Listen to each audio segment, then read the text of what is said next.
And then Winsanity's team did great as well. I think they're going to earn some placement points, but it was all about Raging Cactus at the end. It was COD Ninja as an individual, Raging Cactus's team that is able to come out on top. You can see Raging Cactus actually falls a little early, but his teammates were crushing it into the final circle. And here's COD Ninja going absolutely berserk in the only piece of cover left in the final circle here. Bobby able to play the Shack perfectly, pick up 6 some odd kills, and make it into the top 3 for the placement points. But Raging Cactus's team does it in the end and wins. And that's the power of player advantage, my man. When you've got extra teammates, you've got more players on your team than the other, you got more bullets throwing down range, you're probably going to win. To be honest. Yeah, and you can see it on Raging Cactus's face right there. He wasn't expecting probably a crazy result, let alone a win, but Bardax goes big for his squad right there. We're just waiting for the next room. I think a lot of this is going to come down to who's got the better community members out of those qualifiers, and definitely some surprises for COD Ninja being able to make it through. Definitely a huge addition for, I believe that was Bella Fox and her team, and then even though Raging Cactus doesn't have a ton of COD Mobile BR experience, a solid IGL can work wonders for you, especially when it comes to managing those late game situations. Yeah, no, it was really fun to watch. I think overall, I think Raging Cactus will probably be near the top of the leaderboard. Bella Fox will be near the top of the leaderboard. You got to remember, placement points are huge, right? 10 points overall if you get into the top 5. 6 points overall if you get into the top 10. So there's quite a bit of points to go around for everybody if you were able to make it. The crazy part about that map, though, was that when we looked at the top of that giant mountain before the zone forced everybody off, we still had 16 teams on the map moving into that circle. I think it was like third to last circle. Our placement points, they start at 15th place. So there was a lot of folks that were like, wow, we did great. We made it till near the end of the game, and they're going to go look at the leaderboard and go, oh, wait, we died in 16th. We get nothing for that. Maybe we do need a hot drop and get extra challenge points.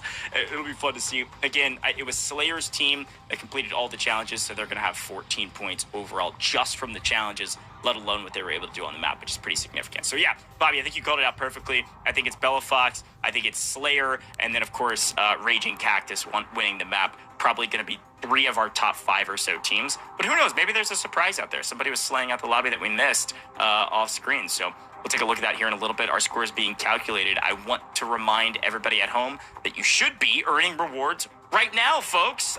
There's a couple different ways to earn rewards, and I want to remind you of how to do this because we're just getting started today. 4 more maps to go. First and foremost, go watch this broadcast in-app. Really cool. We've got this broadcast in Call of Duty Mobile right now. Click that yellow icon to start earning rewards right now. You earn rewards every 15 minutes where you get your credits and your secret caches. And of course, if you watch it for 2 full hours, boom, you get all maximum rewards, 1,200 credits, 7 secret caches, and those are epic. And then the other way to earn rewards, this one is super unique. Scan this QR code or click the link. It's down in the description below, I believe. Moderators can help you out if you don't know how to scan a QR code, but you can just screenshot this, click the QR code on whatever device you're watching on, and that should work as well. Once you scan it, it's going to open up your COD Mobile. Once it opens up, you need to play 5 matches. It can be BR, it can be multiplayer, it can be whatever you want. Once you complete 5 matches, if you're able to do that before July 2nd at around midnight PT, you will earn 6 secret caches, 3 of those being epic, 2 legendary, and 1 of those is mythic. So really exciting rewards. There's a ton across the board. You can get like 13 secret caches throughout all of our reward systems. If you have questions on that, our moderators can help you out. But a ton of ways to earn rewards, so go get involved right now. And of course, if you don't have COD Mobile downloaded, that QR code, it'll also open up the App Store or whatever device you're on to go download COD Mobile. So fun stuff, lots of rewards. And Bobby, I was watching you play a little earlier with Noah Sunday, and you were talking about some of your mythics that you were equipping or maybe forgot to equip in game, and then you were able to get those equipped after. Of course, some really, really cool stuff in COD Mobile right now. Yeah, no question about it. Just a pro tip, because I have done this many, many times whenever it comes to grinding out the mythics. You only have to play 1 individual game to unlock a lot of those. So when you got to play like the 5 games, all you got to do is hop into a shipment free-for-all. It only takes 2 minutes. Knock out 5 games in 10 minutes. Boom. Instant 6 catches. 1 of those mythic, 2 of those legendary. Go unlock it as quickly as possible, once again with the link in the description. But yeah, there's so much that you can grind out in COD Mobile right now. You've got, 3 free legendaries that you can unlock via the secret caches. You got 1 free mythic. There's tons of new content coming up in the upcoming seasons as well. So the last 6 months of COD Mobile, we've seen more free grindable skins and the first ever free grindable mythic. So they've certainly come at us with some crazy opportunities, and it's definitely made it a lot more fun for me to just kind of hop into pubs and play shipment free-for-all, which is not something that I used to do that much in the past. Hey, I told you, Bobby, he's a pro, man. He's got all the pro tips. Let's take a look at our match scores. These are going to be in order of placement. So you're going to see Raging Cactus at the top. But the question is, did he have the most points? And the answer, it looks like a resounding yes. Take a look at this. Again, this is the order at which the teams placed in that map. So COD Ninja actually did end up getting second. So you can see those 10 ranked points there for getting second in the map. And it looks like of the 7 total kills from that team, I think COD Ninja had 6 of them. So 25 points in total for Bella Fox. But as we talked a little bit about Little B, he had earned quite a bit of those challenge points. 11 challenge points helped him out. 32 total points. Little B, I think, is going to be in second place on our overall, even though they ended up getting 5th here, Bobby. I have to know who is on his team that was getting those points, because I literally did not see his name in the kill feed a single time after that initial hot drop. I'm going to have to keep an eye out more for his teammates and who we're looking at there, because that's certainly not what I was expecting. As you guys can see, who else but Winsanity on that second column, leading the way with 27 points. Definitely a big performance. And 18 of those coming off of elims, not just off of challenge points, off of finish points, but to get 18 elims, game 1, it seems like the team chemistry played a big role in what they were able to do there. Yeah, and I think we're starting to get into some of those teams that maybe hot dropped. Team Noah Sunday. Hey, congrats on your 8 points. Unfortunately, I think they got wiped off rip, and that is the nature of the game. When you go for the hot drop, unfortunately, if you don't stay alive, you only get those 8 points. So that's where Noah Sunday's at in that match. But here's our overall, and as expected, Team Raging Cactus at the top by 6 over Team Little B at 32. Team Slayer, again, as expected, inside of top 5 here in 3rd place overall at 28. But Winsanity's probably the biggest surprise for me. 18 eliminations between his entire team in that map. Yeah, he lasted a decent amount, but only got 6 rank points. Wasn't a top 5 team in that map, Bobby. So to see them right there at 27 points, again, I'm telling you, Win always finds a way to earn money in tournaments like this. He's a great player, a great teammate, and has got a great team behind him, apparently, with 18 kills in that one. They are the highest slaying team on the map in our first map. Which is crazy, because when we watched him pretty close to late game, he didn't have any kills. So whether they were picking those up as a team or he was mainly playing support role, it was obviously working. So some surprises here, some not so surprising things. Lotex gave his 2 favorites for who are going to win this, and 2 of them were in the top 3 in Team Raging Cactus and Team Slayer. Obviously making our way a little bit further down the list, seeing some of our PC and console creators, both Dazzy and Iceman Isaac on that second little spread. And then the one really unfortunate thing, Team Aerith didn't even hot drop and still only managed to get 1 kill. So that's something that has certainly got to change. Obviously not a battle royale main, but I feel like if you're gonna play the passive route, you got to do that in a way that's going to actually give you an advantage. And it seemed like even without playing aggressive, they still found a way to lose those gunfights early, which is... Yeah, I think Bobby's throwing a little bit of shade, but it's a great shout, though. I mean, one of the things, we saw it in the replay, I think they just got landed on. Like, it looked like Aerith was able to pick up 1 kill, I believe, which is why they have 1 point, but unfortunately lost the overall team fight. And if your entire team's stacked and you all die, nobody can buy each other back or scan their dog tags back. And so because of that, you're out of the lobby quickly. But a fun look at that leaderboard, a lot to be learned. And again, the litmus test, I think it came back pretty acidic. My goodness, it was a hot game, a very fast-paced game. And some of our teams really did succeed in hot dropping and slaying out and earning challenge points. If you can hit the whole gambit, you don't even have to pick a playstyle. You just pick them all and move on your merry way to the top of the leaderboard. It'll be fun to see if strategies change in Blackout. And I want to talk a little bit about Blackout as we're moving into game number 2. Things shifting on its head a little bit. We've got some new challenges we're going to talk about. But let's take a look at our maps again. And of course, we've got to celebrate Raging Cactus winning that map and being top of the leaderboard. You're going to see his name there on our first isolated map. But it's time to move to Blackout. So, Bobby, I want you to reiterate what you talked about. Blackout, different map, different strategies. What you got for me?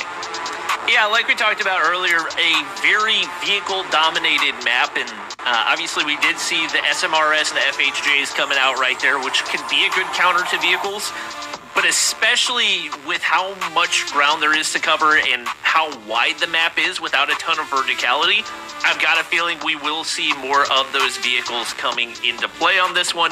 I am also interested to see how that changes the playstyle and maybe gives some team a little more advantage. I know Noah not happy with his results on that first map, but he played a ton of Blackout back in the day, so I've got a feeling this is one he might feel a little bit more comfortable with, especially from a competitive POV. Yeah, a lot of our PC creators also played Blackout when it was on a couple different devices and consoles, etc. So I think they're going to feel a lot more comfortable on that map. Let's see what they're able to do. Speaking of that map, we've got brand new challenges, and well, Bobby, you were right. We got another hot drop challenge. This time, teams might think twice about dropping into firing range here in the first 2 minutes of the map. If you all drop firing range, you're going to earn those extra 8 points, and you hope and pray that you're going to get all the kills that you need to survive that hot drop and move on your merry way. But we've got a couple other things here, a couple points here for custom bling, where if any of your team members acquires a custom loadout from an airdrop, and then we've got AR knock. So the first map, we said, hey, you got to get a knock with an SMG. In our second map here in Blackout, it's got to be an AR. So I expect a lot of our teams to get this. The question is, how many of our teams will get all of them? This time, we've got a total of 16 points in challenges in total, if I'm doing my math correct. Bobby, what do you think about this? Are you hot dropping after first map if you're Noah Sunday? Oh, if I'm Noah Sunday, absolutely not. I think you look at the overall number of points, and you look at how many points the top teams got. You've got teams that are getting 30-plus points in a game. Risking your entire game just for 8 points, to me, doesn't seem worth it, especially if you don't feel confident in your teammates' ability to find those wipes. So maybe if we're looking like a team with Raging Cactus, who had a really good map 1, and you're saying, well, we just want to continue to build on this, maybe there's an opportunity where they feel confident enough in their chemistry to where they want to try to wipe that. But you got to keep in mind, firing range is also a smaller POI than launch base, which means it's that much less likely that your full team is going to come out alive. Yeah, I like these choices, by the way, on the map of where the hot drops are, because they are pretty much dead center of the map. A great drop traditionally on these maps. A lot of people go there, but they're dead center, and so your rotations coming out of here are actually pretty solid. You're probably going to be in zone for a while. You don't really have to leave. The hard part is how many teams drop there and if you're able to survive. I think what Stone Mountain's team did at the very beginning of our first map in Isolated is the right strategy. Play the POI, but play a position in the POI where you're not going to get flanked by 35 different players that all drop there as well, whether it's the ultimate high ground or the edge of that POI. I think that's probably the play. And of course, hopefully you get some good ground loot off the rip so that you're able to get involved and maybe get an AR knock and get some extra points as well. If you're able to knock out 2 challenges at once, like Slayer was at the beginning of that last map, I think that's going to be the play, Bobby. All right, moving into Blackout. Give me a phrase, a word of wisdom for the teams out there. What do you got for me? I think heading into Blackout, I mean, once again, you gotta hit the mental reset after map number 1, or if you're a team that did well, carry that momentum, play with confidence. I think so much of these team fights really is about confidence, and when you're moving as a unit, when your utility is on point, that's where you're really going to shine and pick up those big chunks of points like we saw for Team Raging Cactus. So, yeah, you want to pick up a lot of points, but also the majority of those points coming at the end of the game. Don't want to play anything too terribly risky, especially if you had a game 1 where things didn't go your way. That's a great shout. Well, folks, if you can't tell, COD Mobile doing a lot in this space, and they've been doing it well for a long time. Make sure you drop a follow with Call of Duty Mobile on all major socials. We are live on YouTube, TikTok. We're having a dang good time with chat. Feel free to keep asking questions, or maybe give me some predictions. Who do you think's going to win here on Blackout in Game 2. This playing line a little bit different than the last. We're headed to the west side of the map, and we'll see who drops to firing range. It's going to be a little bit of a stretch, but a lot of folks potentially headed that way. But we do see a lot of teams dropping initially right there. I don't know if maybe they're stuck right now or just waiting for an update, but as you can see, spreading out all across the map. And we do see those helicopter spawns as well. Another thing that you're going to want to keep your eyes on, as that's so crucial, especially on a huge map like Blackout. And as expected, chaotic here in firing range. Maybe not quite as many teams. Nope, I take it back. That's pretty much the entire lobby. Yeah, all right. They're all landing and then dipping. They say, I'm not risking anything here. Honestly, not a bad strategy. Yeah, I like it. I mean, Raging Cactus getting out of here, Thesaurus PG getting out of here as well, landing, getting their points, and leaving. A couple other folks deciding to stay. I think just about, I want to say that's what, 5-6 different squads decided to land there. That was a very interesting start. So grab your firing range points and then bolt and get the heck out of here. Definitely the right play. We're going to swing over to Team Chiffon as they picked up some of the points on our board, trying to figure out where they want to go from here. You said AR. You said Yeah, it AR. seems like they're looking to get the AR knocks early on. That is an RPD, so obviously not going to count there. That's but, AR. It's not AR. It's not AR used. Points for It's not points AR nonetheless. knock. As far as the eliminations, you can hear the comms coming through right there. Things are getting spicy. All players up right here, so Number 4 is opportunity not for them to here, find big value here in the early I game. landed there and then I ran. Bro, I landed there. Yo, I think it's 2 Yeah, I minutes. think Chiffon panicked for a moment, thinking, "Wait a minute, is this an AR? Does this count?" I don't think so. Picking up a couple people that seem to be maybe messing with their settings or otherwise, but gonna pick up potentially a couple kills and then move on their merry way. Now, if you can find an AR here, you can keep fighting. That's great. And then get out of firing range ASAP. Good grief. Way too congested here. It looks like Jacob Gaming still in the mix inside of firing range, figuring out how to address some of these fights. And we'll keep taking a look at different players and where they're at on the map. It looks like last standing in firing range is going to be Jacob Gaming and Chiffon. Not sure however many more people decided to stay. I like this strategy though, Bobby. When we start thinking about hot drops and just landing, getting your points, and immediately running, probably not going to get killed on your way out. No, but we see Jacob taking down Chiffon right there, so I don't know if that was a full wipe. Chiffon seemed a little bit lost on what was happening, but that's I think it might actually be more players down early in the game than last time around, which is a little surprising because as many people as dropped there, it seemed like they were a little bit more conscious of dipping as quickly as possible, maybe some crazy fights on the way out, but that's a pretty solid chunk taken out early on. Yeah, I'll be really interested to see who all has completed all of their challenges. We've seen several challenges being completed and it's kind of moving across our screen when they are. A couple folks picking up some AR kills early. I want to say I saw Winsanity's team were able to pick up an AR kill, so they'll get a couple points headed their way. I was like running around punching people. And it looks like if you didn't complete it, then it's just run out of time. So that was that expired message that you'll see for a lot of these challenges. But a full team on the other side, Jacob Gaming getting into the mix. Couple tags, one out in the open. Jacob, I think he runs out of ammo. Figure out how to play this fight. Close to it. Picks up one, but trades out. That's one of the big things that maybe non-COD mobile players are going to struggle with here. He had a smoke bomber in his hand that could have given him a huge advantage going into that gunfight and just kind of holds on to it, ends up losing the gunfight as a result.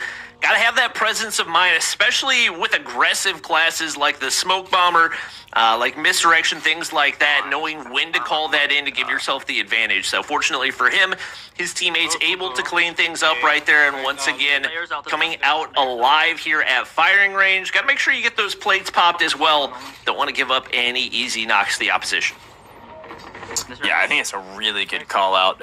Being willing to use your class abilities is just massive for some of these fights. And you're right, some of the players that maybe don't play COD Mobile's BR often are definitely going to have to struggle until they learn that these are really valuable. It does look like Jacob Gaming has one out for the most part in firing range, so a huge boon for them. Uh-oh. I went down. Spoke too soon.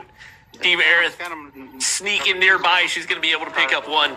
Not sure how many players they have alive. We haven't gotten a whole lot of her POV so far, but at Team Win, as expected, that's not a team that I thought was going to go for a lot of aggressive hot drops, sitting back, playing things passive, and it really worked out for them last game with how many kills they were able to farm. Yeah, that was definitionally a caster curse there. And I wonder if Aerith maybe dropped nearby, but didn't drop hot, and then skated over to get kind of the cleanup. Not a bad strategy, but when Sanity in a bit of trouble, or maybe causing the trouble. Medic class, obviously a huge value add. Gonna heal up teammates, keep them alive longer in some of these team fights. I believe that is Team Dazi that they're fighting against right now. We saw SMRS flying across, trying to run over with the vehicle and looking to clean up kills as well. That is Dazi wiped off, still has some teammates alive. You can see Win's teammates getting aggressive right here and looking for the finish. One player down. They're on the hunt for those remaining players.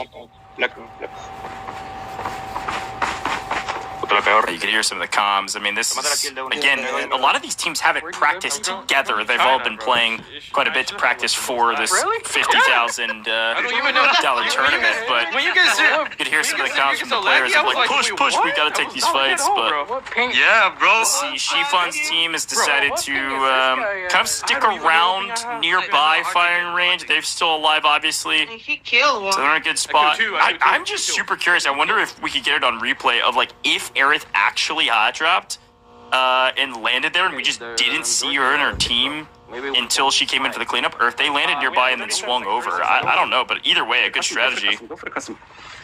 Yep. We do get Little B's POV for a second right there, so his squad's still alive after their big game number one. We've got Slayer getting back into the action. Top 3 finish for them on map 1, and looks like they'll be able to pick up loadouts right here.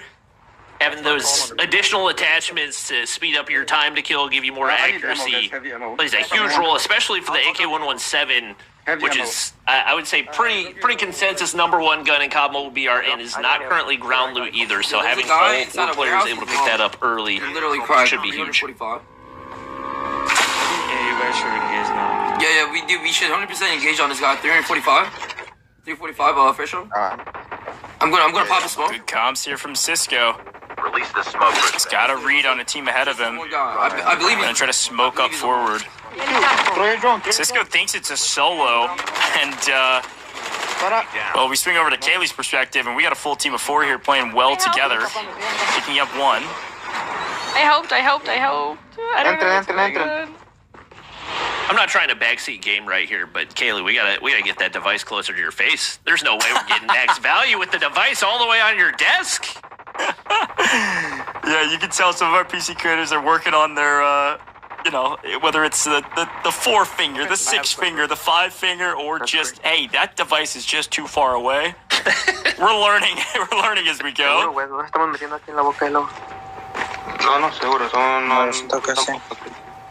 I think that might be Team Win that they're engaging with right now, so yeah. I think they're going to look to get aggressive. And she didn't look super confident in the approach they were taking to that gunfight. Once again, confidence is just such a big role where even if you don't have the best gunny, if you're able to catch the other team off guard, that gives you so much of an advantage. And it looks like high ground right here going to give them an opportunity as Win looks to line up the snipes.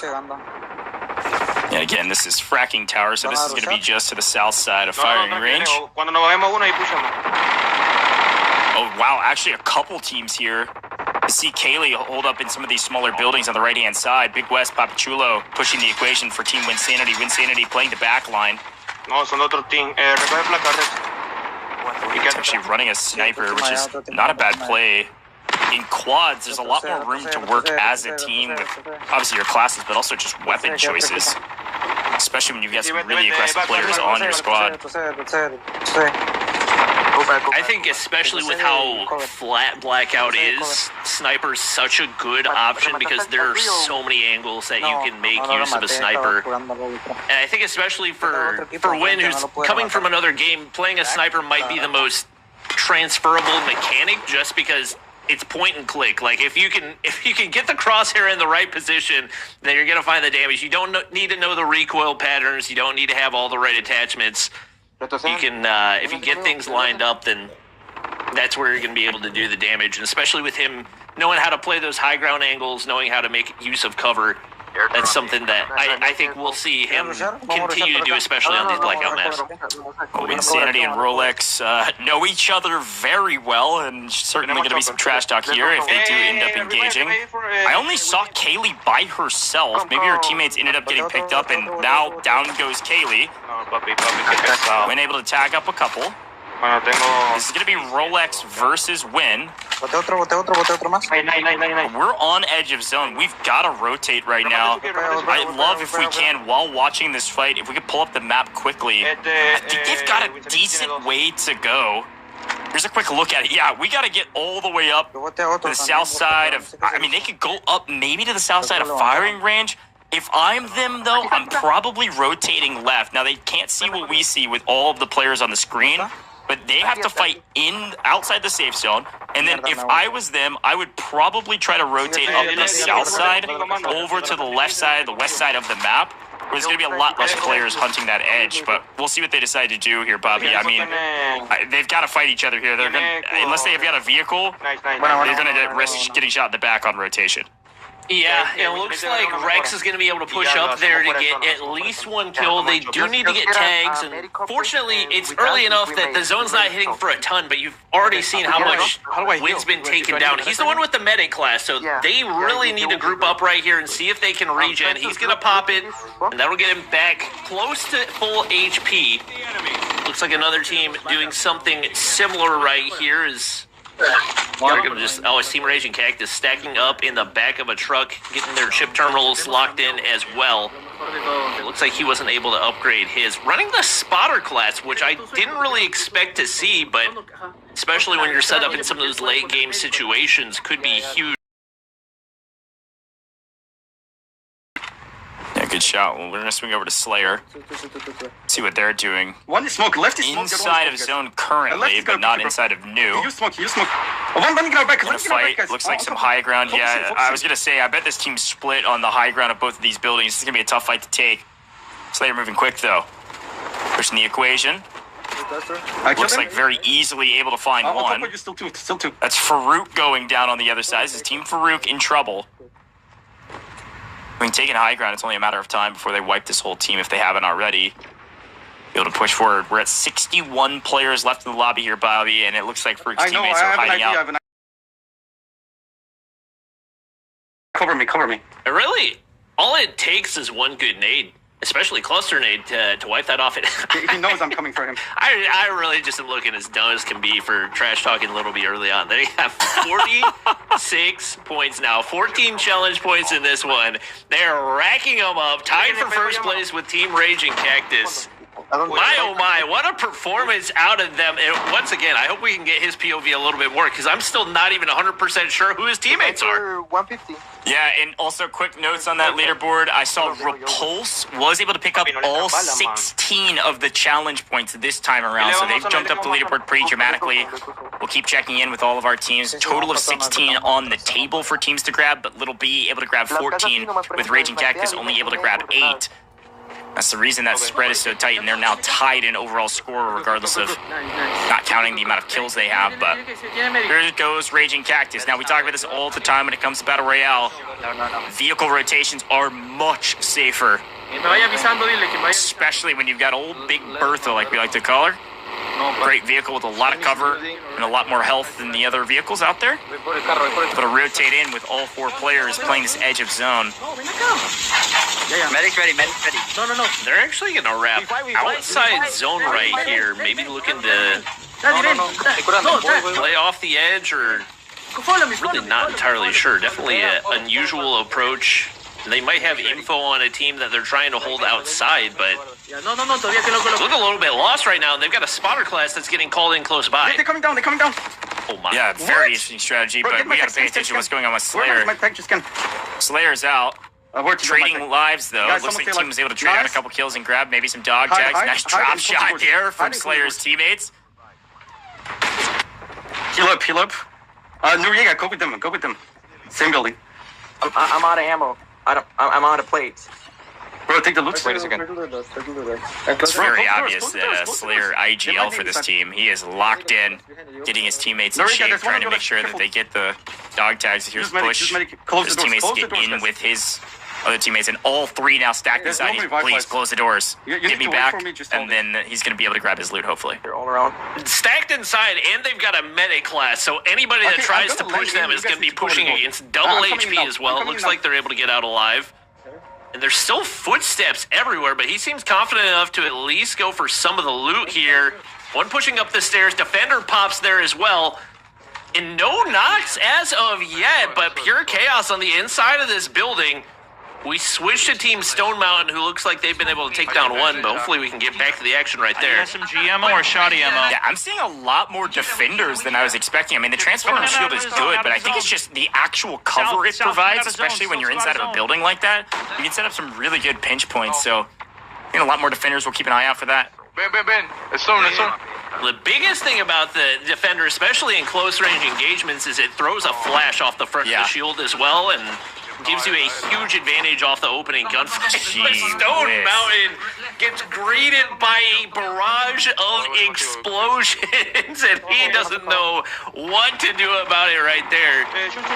I think he's still got teammates alive, but that went 0 to 100 real quick. When Sandy and his squad still alive, all four players remain right here. Another opportunity for them to put big points on the board and continue to climb.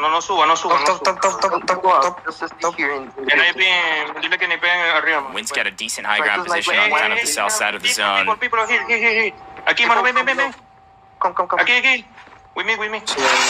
like they've actually spotted a couple on the edge of zone.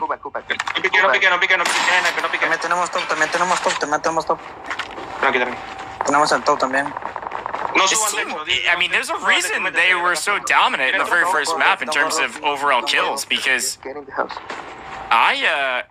can hear the comms. I mean, they are flying. This is a very well-oiled machine right now. Being able to call each other off of fights, reset back up, play patient here is the right call. 29 total players left in the lobby, but you can see 9 total teams. So teams have dwindled much more dramatically as we have 2 teams fighting outside the safe zone right now. You can see one player from U4 able to skate through and able to make it out of dodge, but 9 total teams, 26 players. These placing points are very valuable, and Winsanity's team in a really good position. We're going to watch out for them. Yeah, Cisco is just going to play the stay alive game as long as he possibly can. He's got double loadouts right now, so if he gets into a 1v1 engagement, opportunity for him to do some damage, and it looks like that big fight ends up going the way of Team Thesaurus. They've got to push towards zone right here. I don't know if they've got a medic class. Now would be the time to pop, and they do exactly that, but they got to get aggressive here. Zone's starting to take for a lot, and they've got to look to make a push as a unit. Trying to wait to the last second, but here they go. I'm supporting us with my good looks. Papa PG supporting with his good looks. And hopefully some bullets down range. We'll see. Somebody, a smoke bomber on the other side, spotted through that smoke. There's Raging Cactus yet again in the final circle. On the left side, holding Thesaurus PG's team, able to rip them up for a couple. Winsanity in a powerful position, but now having to move. Left side, watch out left side, full squad left side. I don't know if I'm crazy. I swear I saw 2 teams on the inside of that Bertha. That may have been my eyes deceiving me, but maybe somebody sneaking around. I believe there's 2 different teams. I don't know if somebody's prone in the back of it. Yeah, just no, in there's the back. 2 people prone in the back of it. Camilo's gonna hop out right here. He's just trying to stay alive as long as he can, and he ends up getting a knock onto Raging Cactus. That's crazy. Camilo Lethal showing some crazy strategies to stay alive. Only 9 players left, and it looks like Lucky's team's got 3, so they're going to have player advantage most likely for this fight. A pretty big moment. I mean, they've got the defender shield to work behind a little bit here. Again, classic final circle, not a lot of cover. So anything that you can create is big. Here are 3 final teams, and wow, it's 3 teams of 3 this time around. Winsanity, bottom right-hand corner, and we got Lucky on the left. I think Winsanity's team is actually in one of the best positions right now. Again, playing behind a defender shield. No wonder everybody likes this. A medic and a defender on just about every single team. But they're going to try to get a little closer to Lucky's team and potentially start this fight. Usually when there's 3 teams, you want to be the team that is not the aggressor. You want to be the third party that comes in late. Starting a fight usually a problem, but it looks like Winsanity's team nice and safe right now, picking up a couple kills. Hitting flash for day, though. Yeah, only 5 people remain, and Raging Cactus has 3 players on his squad. They've got the advantage. They've got the high ground. Sniper in hand. Motion's going to be able to hit one. Looking to follow up, but zone's going to become an issue. They've got to push in. They get the kills when Sanity drops, and Team Raging Cactus back-to-back wins to get things started here in Mythic Mayhem. Good grief. Well, we knew they were going to be a strong team. I didn't think they'd go back-to-back. The only team to have won a map thus far. They have 30 total just placement points with 2 wins today. An absolute massive boon for them. And even still, though, Winsanity's team able to make it to top 5, likely pick up a couple kills as well. I think there's going to be a really tight race at the top of this leaderboard. Raging Cactus absolutely will be there, but Team Winsanity also going to be up there with them. And really fun final circle. This one, pretty similar to the last where it was wide out in the open, but this defender shields, it was just a matter of who moved first and who had the better shot, and it looked like Team Raging Cactus wins out in all of those categories. But again, tip my hat, Lucky Shamu was able to make it to the final circle and also get those extra 10 placement points, so should be nice on the leaderboard for him. Yeah, no question. And once again, Team Winsanity making it very late into the end game right there. So even though they may not have had the most kills, they may have had the most kills and we just couldn't see it because it was his teammates. It was the case last time around with them picking up 18 eliminations. It seems like they should be sitting in a pretty good position. And once again, a team that we didn't think was going to make a big dent in the early point count, Team Little B, we saw them pretty high up. Not sure when they ended up getting eliminated, but they certainly seem like contenders at this point, despite the fact that we haven't really seen them in the endgame. Well, here's a quick look back at some of the replays from Blackout, and it was utter chaos in firing range. So many people dropped here, and some of those people, a.k.a. I believe Raging Cactus, dropped here and immediately sprinted for their life, and it apparently paid off because they were able to stay alive, unlike some of the people on the other side of Jacob's gun and Chiffon's gun. We swing over Noah Sunday, a little bit of highlight here on main, able to pick up a kill. It was Team Winsanity able to make it to top 5 and pick up a ton of kills in transition. I'm really excited about Team Winsanity's comms, by the way, every time we tuned in. I said this before, just really clear comms, making nice decisions as a team. Slayer's team getting Mixie. Slayer unfortunately fallen, but his teammates getting trades, and they all locked themselves in a room until Slayer was able to get back on his feet. They likely had a pretty decent game as well. The Raging Cactus, they held the Source PG's team. They were able to set up for the end game and played it near flawlessly. What a fun way to finish this fight, Bobby. Yeah, absolutely, no question. It's and that's one of the cool things about Blackout is you get so many different types of end zones to where you could be wide open in the middle of the field or you could be smack dab in the building. And it didn't really seem to matter what the situation is. Team Raging Cactus were the better team in every single one of those scenarios. Yeah, it's fun to see, too, when we saw that leaderboard pop up from just the challenges. You got to remember 15 placement points, of course, if you win the game, which Raging Cactus is the only team to have done that.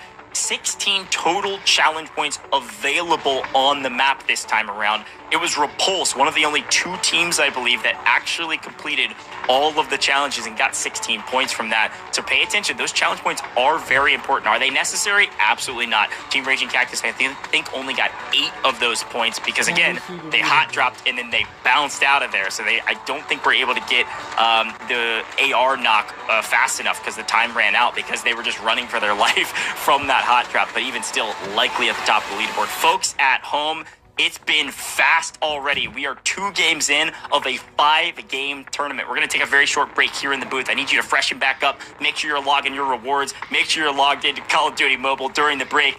Get some water, though, because it's real hot here in the booth. We'll come back with game number 3, and we'll be halfway through this tournament. Don't go anywhere.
Guys, come here, like, nice.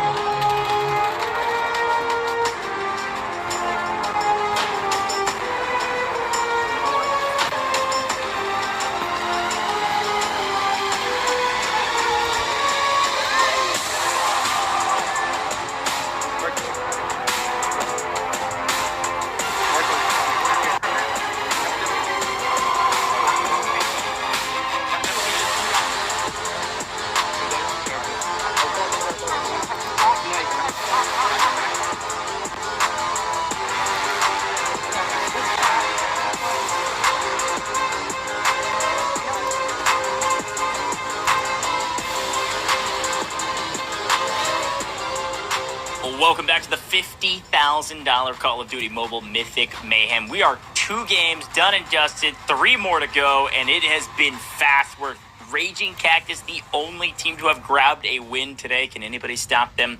That's the big question. Folks, we have $50,000 on the line, but we've got rewards for you at home just for hanging out with us and watching the broadcast and maybe getting your hands on the game. There's 2 different ways to earn rewards. I want to break it down for you again. First and foremost, you can just open up Call of Duty Mobile right now and click this big yellow icon and watch the broadcast in-game. Super cool that we've got the broadcast in-app right now. And for every 15 minutes that you watch, you're going to be earning rewards. If you watch for a total of 2 hours, you're going to earn a total of 1,200 credits and 7 secret caches, all epic, which is really exciting stuff. On the right-hand side of your screen, you'll see a giant QR code. If you scan that QR code or click the link down in the description below if you're over on YouTube, you can open up Call of Duty Mobile. It's going to open it up for you, and if you don't have it downloaded, it'll open it up on the App Store so you can get it downloaded. Once you scan that QR code and then complete 5 matches, you're going to earn rewards. Total of 6 secret caches, 3 of those being epic, 2 legendary, and 1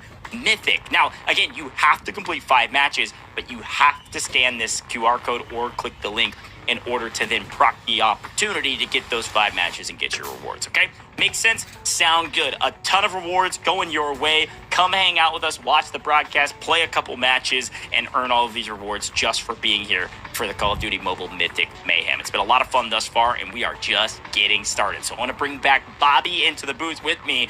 We got to talk about leaderboard here shortly. And Bobby, again, Raging Cactus, our top team today in terms of winning games. And I think the big question in my mind, and I'm sure the same in yours, is who else is up there on that leaderboard? We're looking at top 8 making cash today.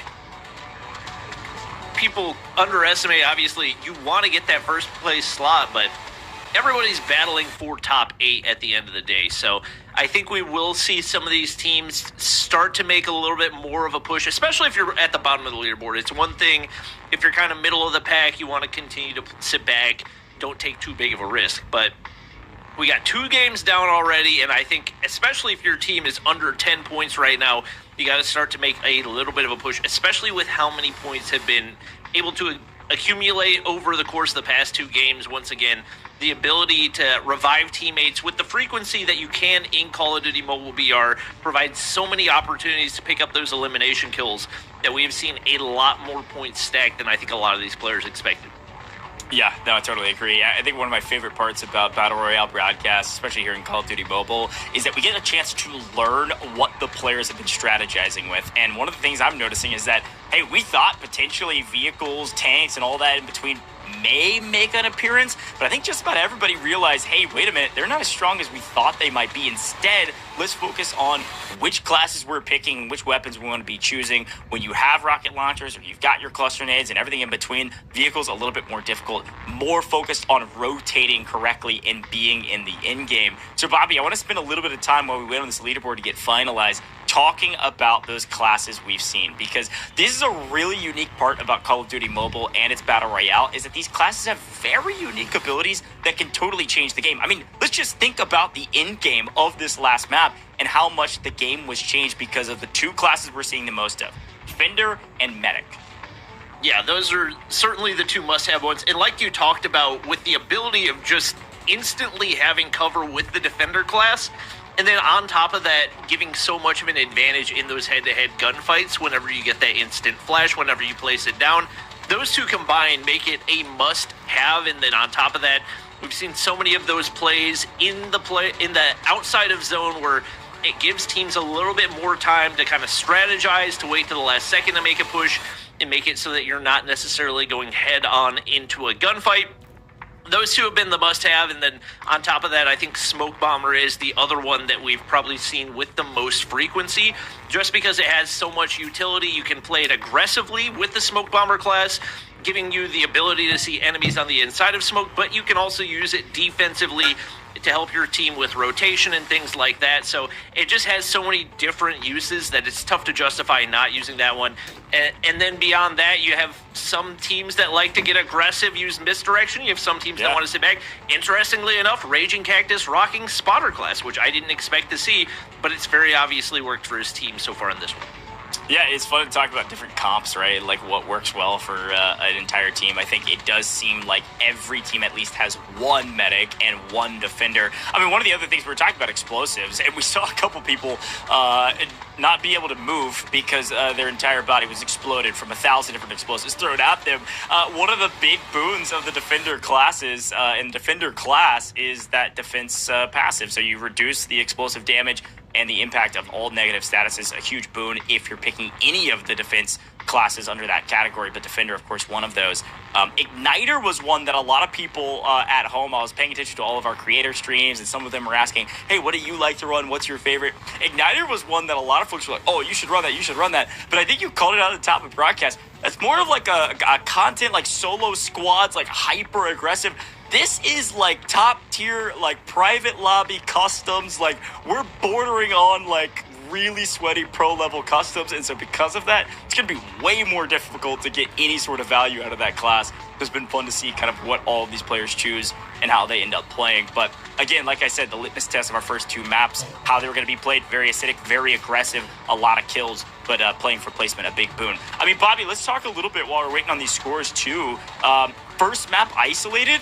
Teams were aggressive, but we had way more teams alive at the end of the game. Remember, I think going into like third to last circle, there was like 16 teams still alive, but in Blackout, there was only about 7 or 8, I think.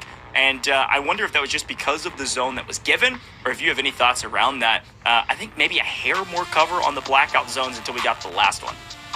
Yeah, I think the open nature of the Blackout map just tends to make it a little bit more difficult to survive. There's not as many kind of mountain terrains where you can hide in corners, like we saw COD Ninja at the end of game number 1.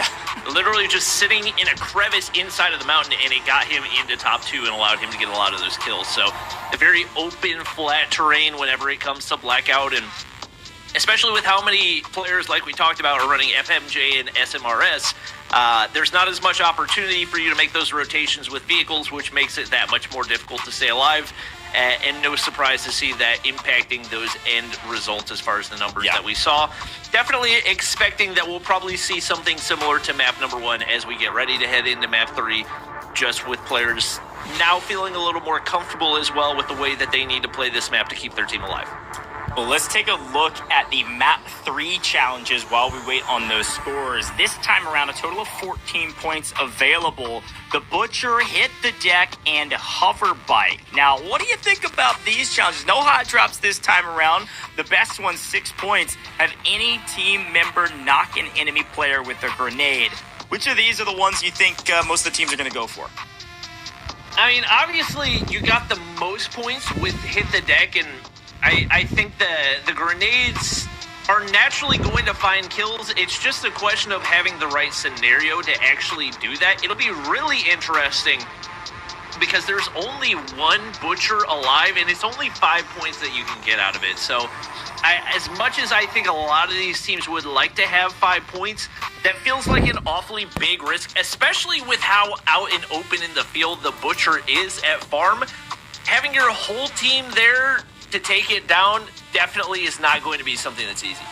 Yeah, no, that's a really good shout. I wonder if there's a team that says, hey, I think nobody else is going to go for this because they're all expecting people to go for this. So therefore, we're the ones going for it. We'll pay attention to it and see if anybody goes to farm to try to get this one. 5 points, pretty solid. Obviously, 15 points. points as well. But with no hot drop, I think this map is going to play very differently. We're going to have a lot better spread across the map of where teams decide to land. And because of that, I think we're going to see an even spread of fighting throughout the course of this one. It'll be really fun to watch our map view and maybe draw some rotations and see who's going to run into who as we get into this map. But as a reminder, yes, we are headed back to Isolated. Every single map, we're going to be swapping back and forth for a total of 5. So this is going to be our second of 3 Isolated maps that you'll see today. I'm excited to get back into it. This time, not everybody landing in one spot all over the map. I wonder what the strategy will be. And I think, Bobby, the big thing that we notice is that buy stations being on the map, the brand new addition here in COD Mobile, absolutely changes the way the game is played. I mean, if you're hitting that buy station early, what are the first things you're picking up? I mean, I think you're upgrading your class. You're getting a self-revive. What are you thinking?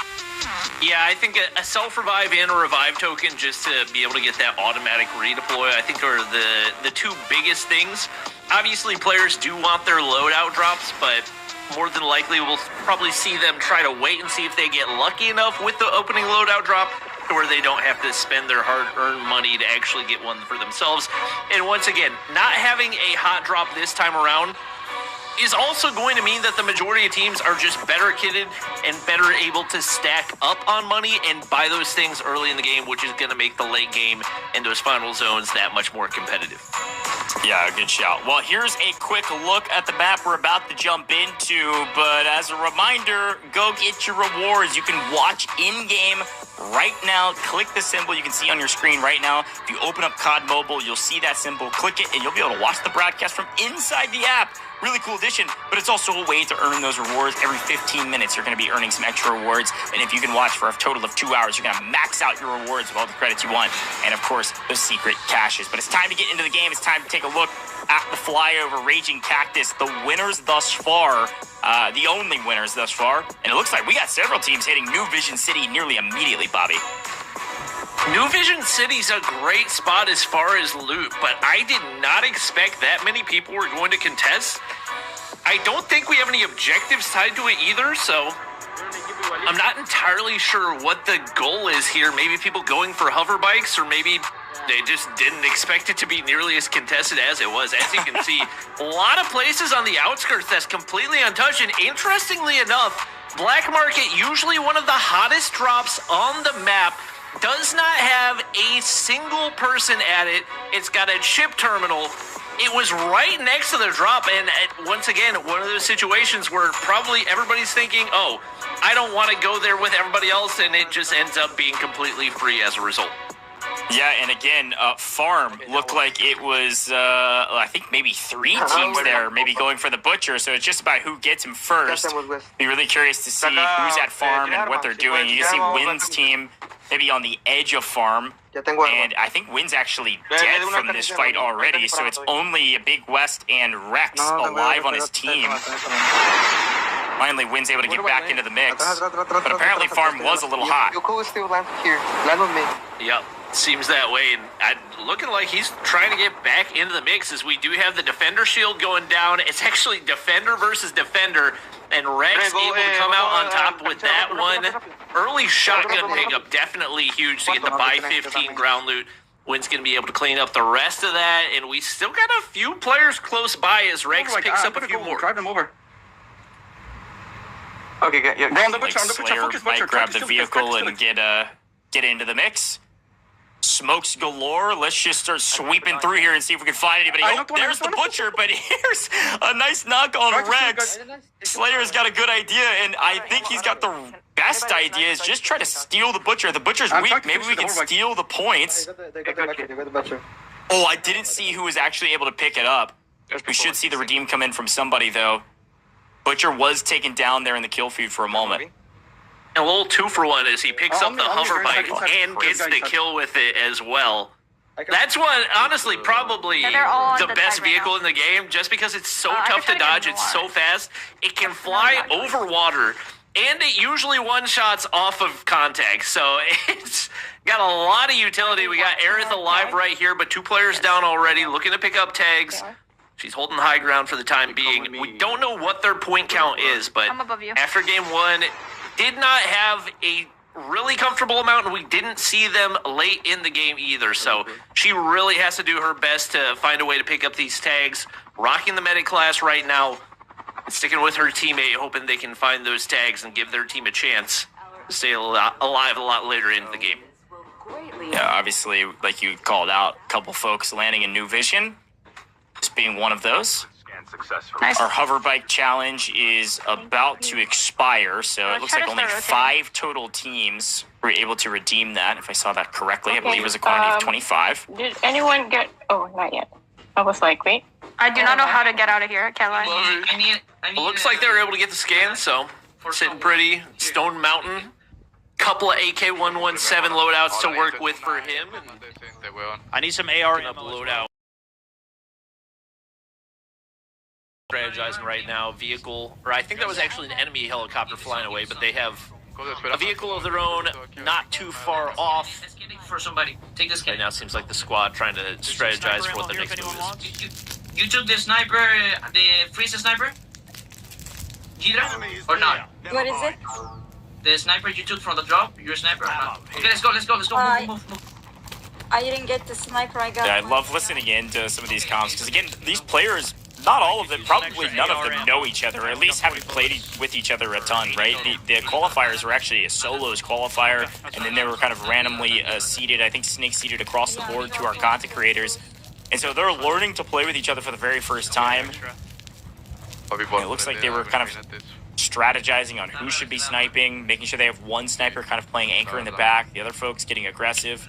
Like you said, AK-117, really strong weapon right now in Battle Royale. Looks like Stone's following the meta, if you will. So we swing over to Cisco and see how things are going for his team. We actually saw the Butcher challenge expire on the side, so looks like the team that took it down maybe forgot to register it in the system, which is unfortunate because that's 5 points gone to waste, and at the end of this one could potentially be the difference in a couple $1,000. That could be a couple $1,000 mistake. We'll take a look at it and see if maybe it was redeemed on the back end or not, and if not, then yeah, maybe a mistake that could be a huge problem on the leaderboard. I didn't see, that's what I was trying to pay attention to in the kill feed when we were over there. It was utter chaos because Slayer was just splattering people with hover bike. The only challenge, by the way, is the hover bike. Oh, and it looks like Cisco was one of the teams. Thanks, Cisco. I appreciate it. It's good intel. Cisco was one of the teams that was able to get the hover bike challenge done. So only 5 of the teams able to do that. And it is something to consider, too. Like, some of the challenges a lot easier than others. And so in the first couple maps, it looks like Swag's actually got an encounter. We'll come back to it in a second. As, unfortunately, Swag, he hit a couple. But unfortunately, on the other side is COD Ninja, who said, oh, well, let me trade blows, my friend. And I think we know that COD Ninja shoots pretty straight. Looks like the movement not really translating quite as much from console over to mobile. Maybe a couple more reps needed, but he's going to get taken down right there, hoping his teammates can get tags. COD Ninja is not the one that you want to challenge in a situation like that, and probably was not aware of the beast that he was dealing with. We got Team Noah Sunday. They've yet to make a lot of noise in this one, but always a team to keep your eye out for. He's won so many of these events. Doesn't matter how far down they are, there's always a possibility to get back into it. They get their loadouts early on. Got that AK-117 Mythic in hand, and looks like some gunshots nearby. Yep. Oh my god, that trace was disgusting. Welcome to the party, Noah Sunday said, thank you very much. You didn't know I was here. I'm going to get into the mix. Picks up 1. Should pick up a second here, no problem. Toxic able to trade out with him. Oh, good shield. You're good. Yeah, good, yeah. They're weak. Nice pickup. Push. They're playing this trade pretty well. Here's the thing. Once you have player advantage, you've got to swing on your opponents. Something we talk about in Battle Royale all the time. Nice squad wipe. Full team sent to the lobby. That's Farouk out of here. We are only missing right now, it looks like 25 or so players. And that's 4 of them that just got wiped by Noah Sunday's team. That's 4 points going to Noah Sunday. Shots close. Yeah, that's... And it looks like there may be another team in the area. And honestly, given how long we saw 70 plus in game number 1, it's a little bit surprising that without a hot drop, we've already got what looks to be at least 4 or 5 teams taken off the board right here, if not more.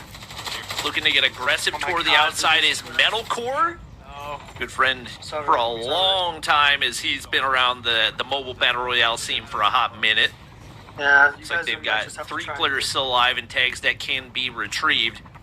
Got to keep an eye on the outskirts right there, and they're getting pushed quickly. Got to look to get aggressive. You don't want to let yourself get pinched back and barraged by utility. Just like that. Yeah, good call out. By the way, I did see Little B fall in the kill feed, so I'll be curious to see if his team's able to get him back up. But Metal swings outside, and immediately they're waiting on him, holding the angle, cleaned up quickly. 1 goes down. You're gonna just have to play 2 down, potentially all 3 of 4 down. We have 1 player left on Metalcore's team. And as we swing over to Iceman Isaac's squad, it looks like they were able to clean up a team and move on their merry way as well. I don't think Ice has a kill yet, his name, but his team likely a couple. Got a lot of money. Yeah, I know you mentioned him finishing pretty high in a COD Mobile event. I think that was the North American World Championship. I think he was actually on my friend D Hitman's team, so I remember. I think we actually tied with them in that event, which was really frustrating because I like to think that I'm better than Ken at video games, but unfortunately, I don't know how. That did not end up being the case. But to my defense, Iceman Isaac was the better teammate. Yeah, he's solid. Of the 2 there. So Bro, we need credit to go him. right side for the loot bar. We need to go right. Definitely a big performance. Team Slayer continues to be aggressive. Big reason why they picked up as many points as they have, and he's just I'm gonna solo sending it right here. They got players on the rooftops. He's going to be able to pick up loot, and they continue to just push everything. I dropped heavy. Yeah, I'm trying to pay attention to resources. You can tell, I mean, they're basically as broke as it gets.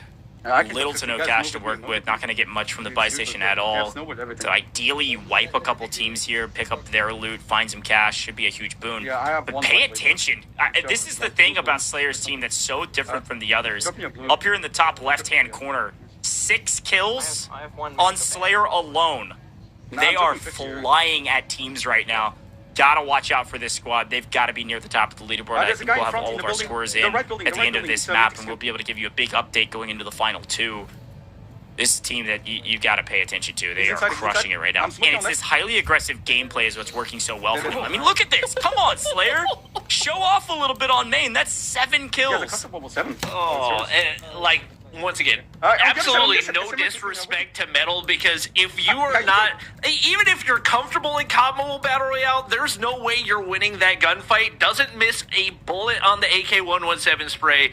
The perfect slide to entry the gunfight. Like, that's an unwinnable gunfight unless you got teammates helping you. And unfortunately, that's going to be the end of the road for Metal, at least for this map.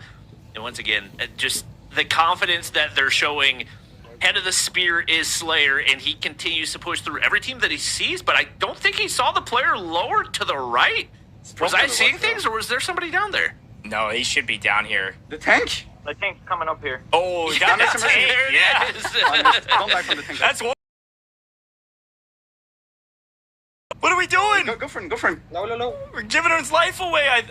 Maybe he was afraid of the rockets on the tank and getting blown up and thought maybe he could play on the ground, but game being cut down. Need ammo. Let's go zone, guys. Sakura, we can camp in Sakura. Yeah, come on. Slayer apparently calling for a rotate out. I'm not sure that's a full squad wipe, but a nice pickup regardless. That's 8 kills for Slayer by himself. A huge boon for him and his team as they rotate into new. It looks like, I think they're thinking about maybe rotating a little bit deeper or just getting to these buildings and holding edge of zone. And I think that's what they're going to do. They're going to hold this edge of zone. Here's a quick overhead look, by the way. Noah Sunday facing off against Farouk, I think they're on the right-hand side. A couple teams off in the distance, but right now it's a little bit of a waiting game. Once you've made it to zone, there's a ton of buildings still in this zone. People behind. You don't have to push the equation right now. You don't want to risk anything if you don't have to. Right, no, like right here in front of, right in front. We do get Dazzy in the feed picking up a kill right there. I know he doesn't have a ton of reps in COD Mobile BR, but then he always translates. As I say that, he gets taken down, so passive curse by definition. Some like to call it the Bobby curse. Page their own. Looks like for the time being, Team Farouk stacked up in the building, but they're getting pushed quickly. Watch out, there's a guy in the trade right there to buy them some breathing room, but need to get those tags. It looks like the first behind you. Oh, yeah, he's up there. There's a look at Noah Sunday's team. There's a team. Down to 6. By himself. Shots out of the top, pretty clean. We're a little far back from you guys.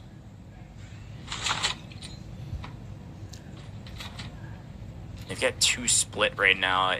Noah's kind of playing back line. Just go back up the hill. Yeah. Okay. I think Playing near center like this too, like you just don't have to be too active. You have to make a decision. Is the simple answer. You either have to hunt edge of zone, or you play center and play patient. And it looks like one of their players, Toxic, has gotten a little impatient and has been punished for it. I don't even know if they're going to be able to get out there without risking their lives for it. Yeah, I don't know what he was doing right there, because it seems like someone's on the 3 of the 4 players are of the same mind, where they're gonna stack up in buildings, play rooftops, and let the game come to them. And you got one lone Leroy Jenkins that just decides he's gonna send it and ends up paying for it right there. And now it's the rest of the squad that is going to pay the price for it. So we got Stone Mountain getting aggressive with his squad once again. Smoke Bomber. Such an important class in this one. One player going to get taken down for their squad in Camillo, trying to stay alive, and that's the spotter class coming in as well. This may be Raging Cactus and company. Medic box. We'll see what ends up happening right here as they look to get the revive, and they've got medic class, so they're chilling outside zone for now. And again, medic has so much value, and you're able to pick up teammates pretty quickly. But now that they've healed up, it's time to move to new. It's gotta move double time here, gentlemen. Quickly, and there's gotta be a team holding them on the outside of this zone. The problem is there's, again, just hardly any cover. Like you said, a little more rolling hills on Isolated, so at least it's not like Blackout, which is a lot more flat. But there's gonna be somebody looking at him, and maybe they can play around this rock. But luckily they did get draw the short side of new zone, so they're not gonna have to rotate too much further on next. Here in about 70 seconds or so. Oh my gosh. Another explosion takes down Stone Mountain. He has not had a good time with those. A perfectly placed nade to take him down, and now 1 HP. There. Oh no, not a nade. It's actually a tank coming into play for the first time right there, and he's been greeted by every source of explosion possible in this one. His eyebrow raised. He said, "What now? What happened?" Yeah, there's a tank shell. Oh, he's thinking over Parker. Just Slayer, not Parker the Slayer. Slayer comes in, picks up another. That's 9. He's looking at double digits by himself, running around in the open because he can. The visual cover of these rolling hills, kind of playing this mountainside. He actually has a really good position on the edge of this map to play for these outside kills and then move into new without giving too much away. Gonna try to play for these, pushing up, teammates able to play Overwatch. He swings in from the other side. Again, Smoke Bomber, so valuable to be able to see through the smoke, lay down some fire, picks up one, tags another. He should be free for the most part. There's the angle. Holy cow, that is 11 for Slayer here, Bobby. It's just fish in a barrel right there. They literally do not stand a chance, and that's why Smoke Bomber is a must-have class in this one. He could have had no team support and still gotten that wipe by himself. They just didn't really seem to be aware of the situation or the risk that they had sitting behind that Smoke Bomber smoke. So more free kills for him. That's now up to 11. You gotta keep in mind, we've still got 32 people alive. Map number 1, most kills as a team was 18. He's got 11 by himself. Yeah, this could be one of the biggest games of the day, especially if they get the win. I have cluster on it. I'm finishing now. No, go cushion me. Good shot. I think that's actually the DLQ concussion mag. There's a sniper that has a concussion attachment that auto concusses when it lands. He's able to get out alive. Can't say the same for Aerith as she gets taken down there. Yeah, playing edge of zone there. Everybody rotating at the same time through the same area. This is the boon about getting here early. It's the classic conversation here in Battle Royale. If you can pick up some early eliminations, which of course this team was able to do, you can afford to rotate early. You don't have to worry about kills in the middle game. Get here early, and then you can farm. Slayer, a straight shooter, but also playing zone really well. Playing low side here is going to give a lot of cover for the now, it looks like 12 other players on the map who are immediately getting cut down whenever they enter Slayer's POV. This is unbelievable. 12 now for just him as an individual. Teammates likely a couple, and he's going to swing around the outside of the zone and push up, try to play a flank. finds one, easily picks it up. That's a squad wipe. Now 11 total players on the map, and they have all 4 alive. This is a freebie for Slayer if they can lock in right now. And that's a big squad wipe because Bardax was on Team Raging Cactus. That means they've been taken out of the competition, and it looks like free pickings right now as they are all full health. They've got everybody stacked up with double loadouts, and once again, all the confidence in the world. Up to 13 kills now. 4 smokes going down, a smoke bomber to work with. Lucky Shamu hoping his teammate in Camo can clutch up right here. 21K in his pocket, nothing to do with it, and he is going to be able to pick up a frag with the Smurfs. I don't know how much more he's going to be able to do as a solo, but every point counts at this point. Yeah, I mean, these are big points right now, let alone the placement points, as he finds one after the other. Launcher in hand, certainly valuable. Playing around the rock, could finesse this player. The movement on tap, almost styles on him. Here, just chill. But it's Slayer and team able to crush it right now. They're missing 1, so 3 players on the map for them. Still player advantage. It's going to be at least a 3v3, if not more. There's an elimination coming through. Slayer still finding more. That's 14 in total. A big win right now. 15 placement points on the line and pushing the equation. Finds another kill. Finds another elimination. Team off in the distance, though, holding. Slayer's going to get traded out, but his team wins it. Overall, Slayer, your victors, and likely the top Slayers on the map. My goodness, 15 kills as an individual. The team had nearly 20, Bobby. What a dominant performance. Yeah, that was a clinic start to finish. We figured it was going to be a bit of a long shot that we saw one team dominate all the way through and take every single map, and Team Raging Cactus even then still did a good job of staying alive till what seemed to be top 3, top 4, more than likely. They got that second best point count, but I've got a feeling whatever lead that they had coming into this one, there's got to be a sizable dent for Slayer and Company. A little sneak peek. I looked back on the replay. That was 24 kills as a team. Overall, Slayer with 15. One of his teammates had 5, 3, and 1. Overall, 24 kills, 24 points in kills alone. Another 15 on top of that from placement points. That's 39 without any challenge points. That is the biggest game of the day, no questions asked.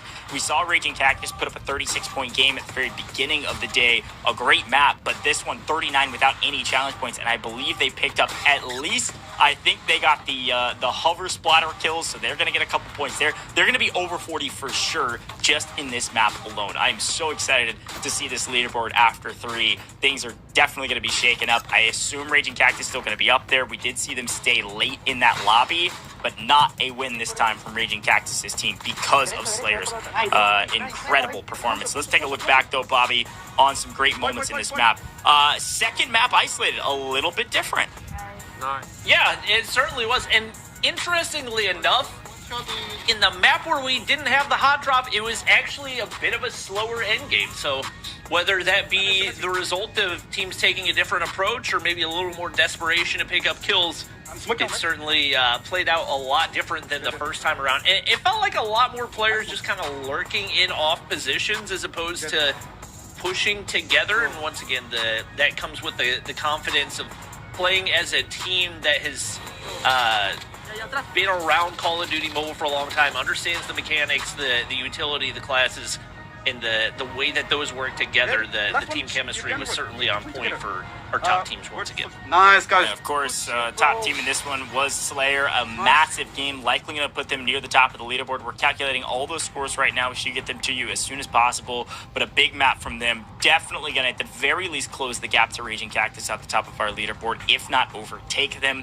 But again, like we said before, Raging Cactus, I believe they made it. I don't know if they made it to top 5 or if it was just top 10, but either way, they're going to earn some placement points in this one as well. And so the question is, how many kills did they get? Where's Team Winsanity in this one? We saw him for a little while, but nothing to write home about. Noah Sunday pops off a little bit more in this one. We saw several kills go his way. They likely made it to at least top 15 to earn some placement points. I think a lot of question marks and some really exciting stuff. We're getting all those scores calculated. We'll show them shortly. But I don't know. I like hot drops, but Bobby, I think you're right, man. That was a lot of fun. It was a little bit slower in the end game, but that made it even more engaging. We were able to just kind of watch the storyline of Team Slayer move around that zone and play it near flawlessly. One of the things I was really impressed with was the calls to stay on the low ground on the short side of the zone and let the other team shoot at each other. And then Slayer peeked out around the corner, fried 2, 3, 6 kills, didn't matter, and then popped back into the right side of the zone. It was near flawless, and it was almost like they were playing a different game. It was a perfect execution. Yeah, and once again, that just shows the gap between content creator and pro player. I know that Lotex was a late scratch. He would have been kind of the only other Cabo BR pro player besides Slayer making their way into the action. So he just has such a big advantage. I know that Bardax, that we've talked about on Raging Cactus's team, is the other player that's kind of been that big threat, but just such a difference with that level of experience and with that many reps against top players. It's really showing out here in this competition. We'll see whether it's enough to move into the top spot. Obviously, not going to be easy to take down a team that went back-to-back in our first 2 games. Yeah, that's a good shout. And again, folks, I got to remind everybody at home that we are playing for top 8. I don't know where everybody's at. We're about to get those scores.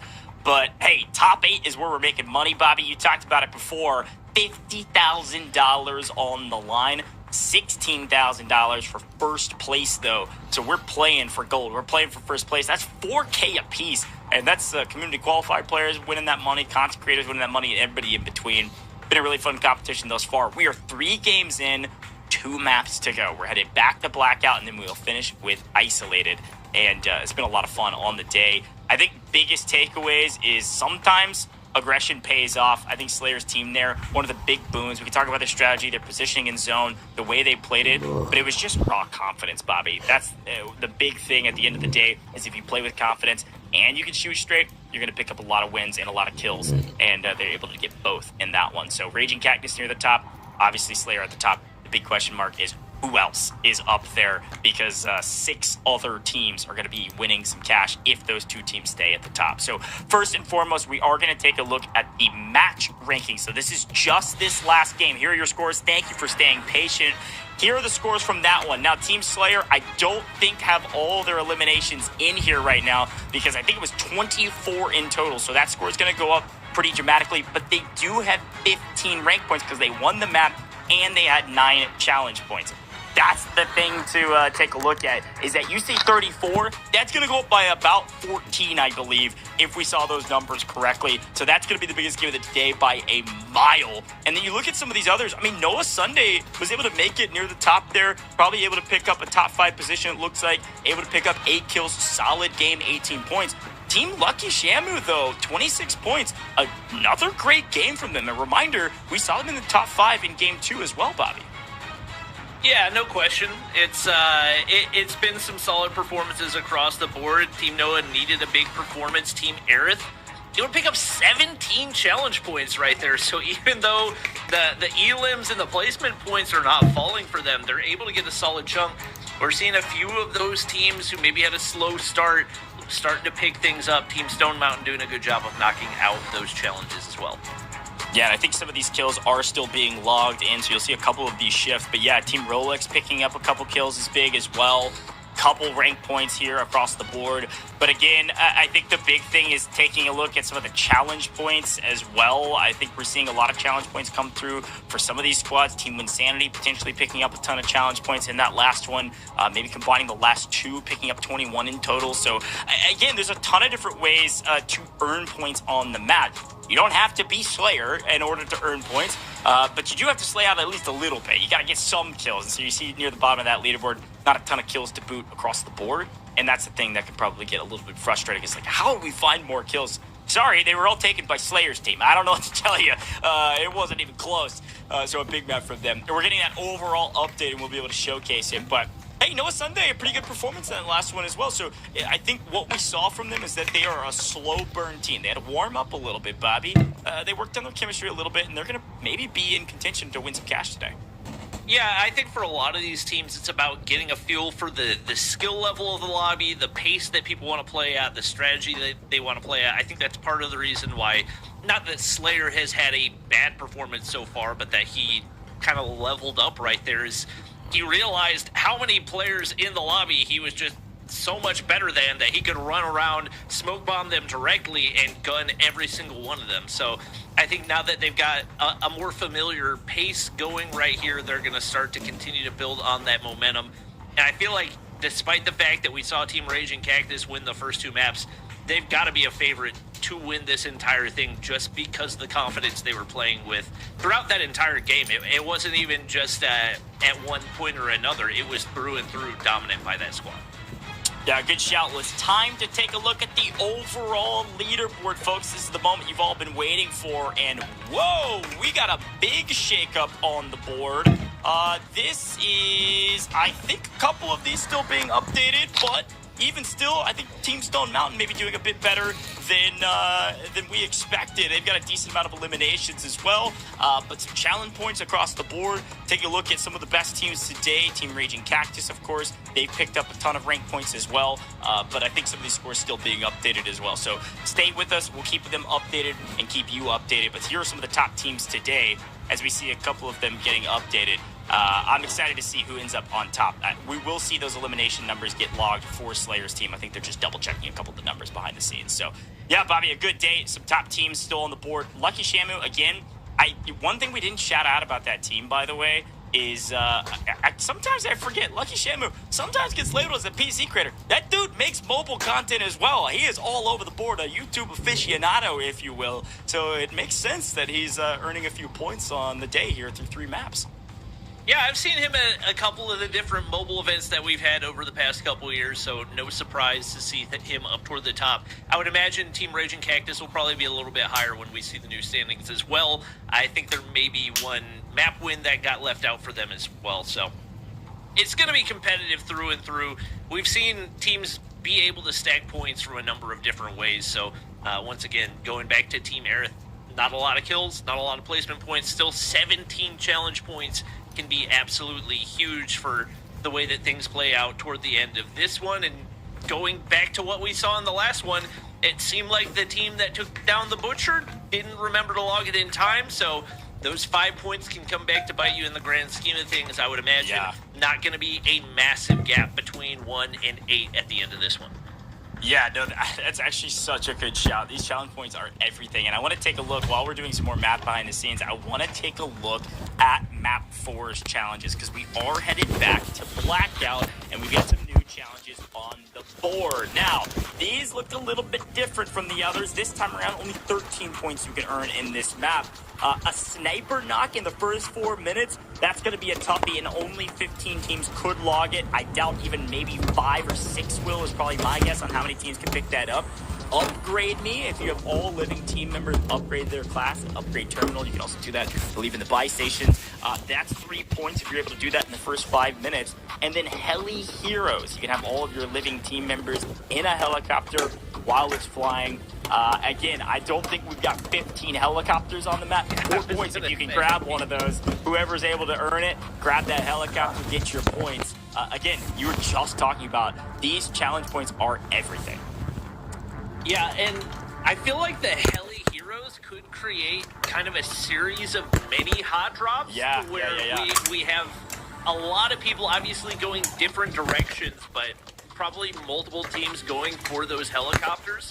Obviously, 4 points, maybe in the grand scheme of things, isn't a ton, and probably a lot of teams going to opt not to take the risk. But I think if you can manage to find one that is free, and I think probably a lot of teams are going to scout the drop and keep an eye out, maybe redirect if they see a lot of teams going for one. It'll be interesting to see the way that plays out, as obviously we do have our teams that are going to know when things are starting to get desperate. It's map number 4.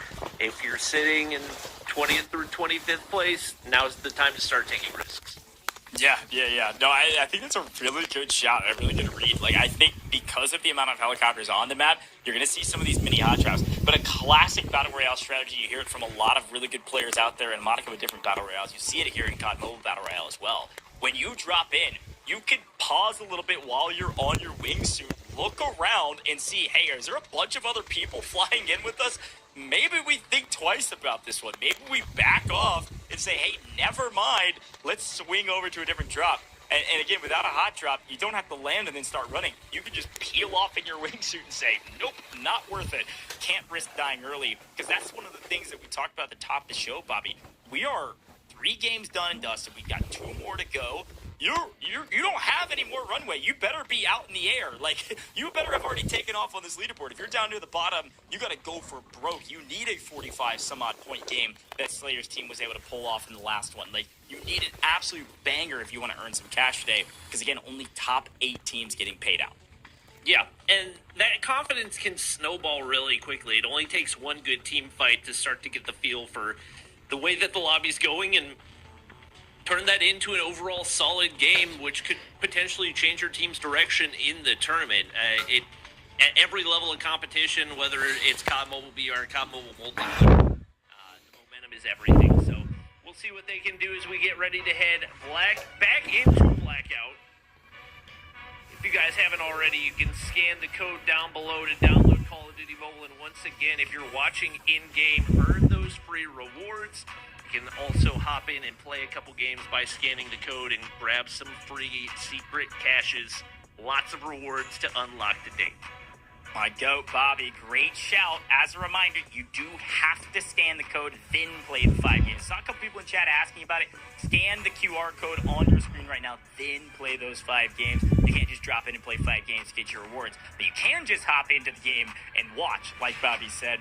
But let's hop into the game ourselves and move into map number 4. We are back on Blackout. We're going to see some teams drop out nice and early in this one. Take a look at where some of these teams are landing. And, ooh, you were right, Bobby. Look how quickly people are dropping on the 2 helicopter spawns right at the beginning of the plane. And I think a couple of those teams may be thinking better of it. Yeah, I was expecting more, and it looks like one of those probably going to be uncontested, or at least lightly contested. One all the way up in Estates might be a free opportunity, or maybe too many teams thinking that it's going to be a free opportunity and turning into chaos. As you can see, one player already taken down, or not taken down, but Swag low on plates right now, definitely needs to find some, and he kind of watches the player run out in front of him and beam in the face. I did see Team Cisco was one of the teams that was able to log the Heli Heroes, so they were one of the teams that hot dropped on the helicopter, some nice free points. But speaking of some free points, Winsanity getting involved, picking up 1, 2, maybe 3 potential kills here. Half of a team down. That's Chiffon on the other side, who got the wrong end of a fight against Winsanity. As his team pushes up, now a little bit in trouble, though. Need to trade out this fight. 2 go down for the side of Win. He's got a pretty decent weapon, but only 15 bullets that he can play with, and he's used about 6 of them there. Finds an LMG, gonna get into the mix, and unfortunately just can't quite ADS in time. Arc takes him down.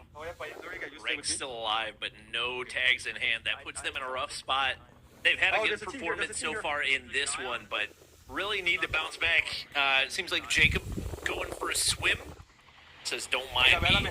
I can't see you. You can't see me. Insanity waiting for his tags to get retrieved, but it looks like he may opt to play the waiting game, or maybe an opportunity for him to gather enough money and buy them back. I'm not 100% sure if that's possible without retrieving tags, but definitely at the bare minimum going to look to pick up a gun and maybe pray that they make a wrap to a different direction. Yeah, I think Rex saw a player and said, "Ooh, no, I'm out of here," and is going to keep rolling. And again, we talked about the stop show. Like, you've got to stay alive. That is really the only thing that matters. You could break down BR in 1,000 different stratagems, but one of them has to be stay alive. You've got to. But a quick look at the other side of the map, Raging Cactus potentially in a bit of trouble. Maybe chowed this helicopter over here at Hijack. I don't know. Maybe they lost the fight, and potentially the dog tags down in the water is maybe Farouk's team that won the fight, hijacked, and is able to loot up and potentially win this POI. Yeah, I think Raging Cactus is just trying to stay alive long enough for them to hit the rotation out right here. So they've got tags that they need to retrieve. So what do you think we should do then? Once again, we don't have eyes on him for the time being, but they don't seem to have info there either, so Wait a second, I'm gonna do the I think they're waiting for him to push out, and he's actually floating down in the water. They're going to heal up with the medic class, but you're right. I think Oh, I think they think he's up there. To take the helicopter, but I mean, I'd be afraid to zip across, obviously. That is the freest kill of all time. But not when he's floating down in the water, just trying to stay alive. It'd be a big momentum shift. Again, we talked about it, Raging Cactus, one of the top teams today. If they were able to full wipe Raging Cactus, it would be a massive boon to just about everybody on the leaderboard. Let's go. Keep an eye on the feed. We do see Little B getting knocked and taken out. A couple more kills coming through. And once again, we're seeing a lot more early game kills come through. His swag taken down as well. Teams getting more and more desperate and probably going to start to push in a lot more of these gunfights. We got Stone Mountain.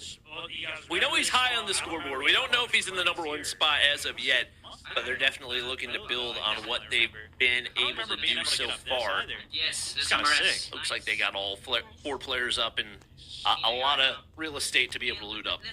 Let's look for the guy we killed. Remember? Yeah, I heard them talking briefly. It looks like they've maybe killed somebody already looking for their loot, but Stone was saying, oh yeah, I remember this, and then he was like, I don't remember this, and probably some changes. I know Stone, one of those players that played Blackout on, I think it was console originally a long time ago, and I know a lot of our PC creators feeling a lot of nostalgia back on Blackout. How do I drop that? Swing over to Aerith, who we've been hoping could have a big breakout game here. Just drag it. Yeah, just drag it out your screen. It looks like they did, by the way, Bobby, log. They've got a helicopter here, so they logged the Heli Heroes challenge, able to pick up a couple points with the challenges, which is nice. I don't know if Slayer just got taken down. Level 1. Uh-oh.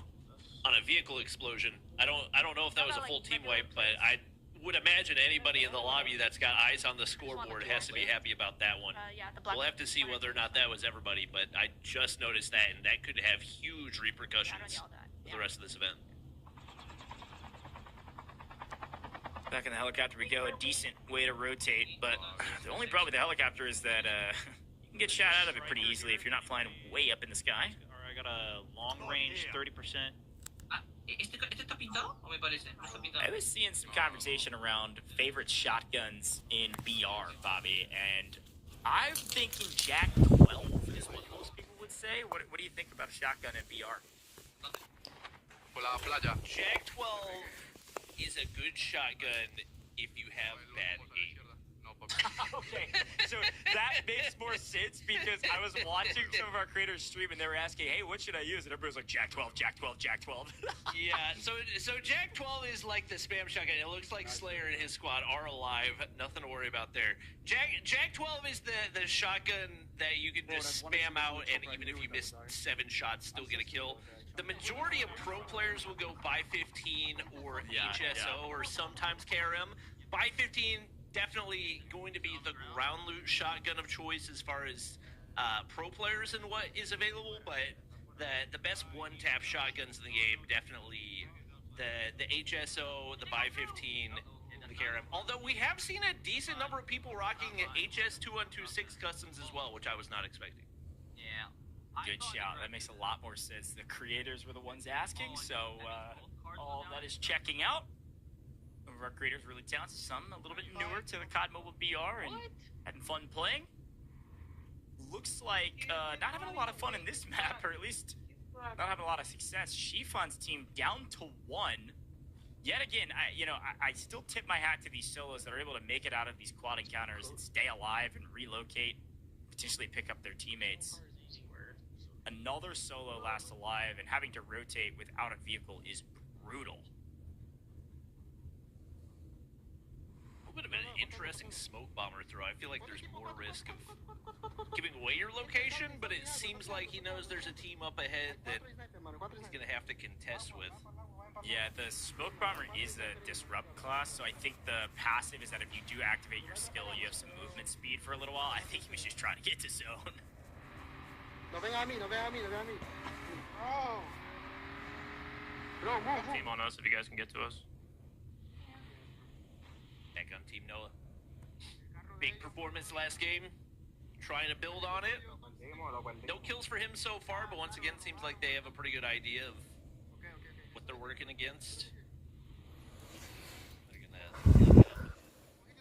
He's saying someone should get on the. more than likely hit the rotation zone right here, although I don't think they can actually fit the full squad. Yeah, I'd be pretty curious actually to take a look at the map here and see what this rotation is going to look like. Well, he's going to show us a little bit. Let's see if we can get our map view up. Here's a quick look at it. Yeah, I was about to say. All right, so we're pulling all the way to the south.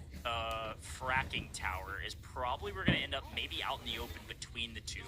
We've got, look how many teams we have on the north side. This is going to be a massive fight on the edge of firing range, and it's going to come down to who's able to lock down this edge right here into our next POI just to the west of Rivertown. This hold is going to be everything. I think C2 is a team to watch getting here first. They're going to be able to hold a ton of people coming in. Could pick up like up to 5, 6, maybe even more kills if they're able to do it correctly. And I don't think anybody on this side of the map is going to be moving over until we see new zone. So it's all about C1. Pay attention to this team here. We'll see who's at the south side of firing range right now and can pick up some of these hold teams. It is kind of insane that there's only, what, 1, 2 teams that are fully inside of zone right now. Every single one of those others is going to have to fight for a position, and we'll see what the vehicles are able to do for them to get to some of those unestablished spots. Obviously, lots of buildings still yet to be claimed, so it's not going to be a difficult thing to find a spot. It's just going to be finding the rotation in. That is the issue, especially as more and more players start to get stacked up. Once again, Slayer and company, all players up right now. He's already up to 4 kills once again, and going to continue to be a threat on the map. They're not even looking for cover. They're just looking for kills.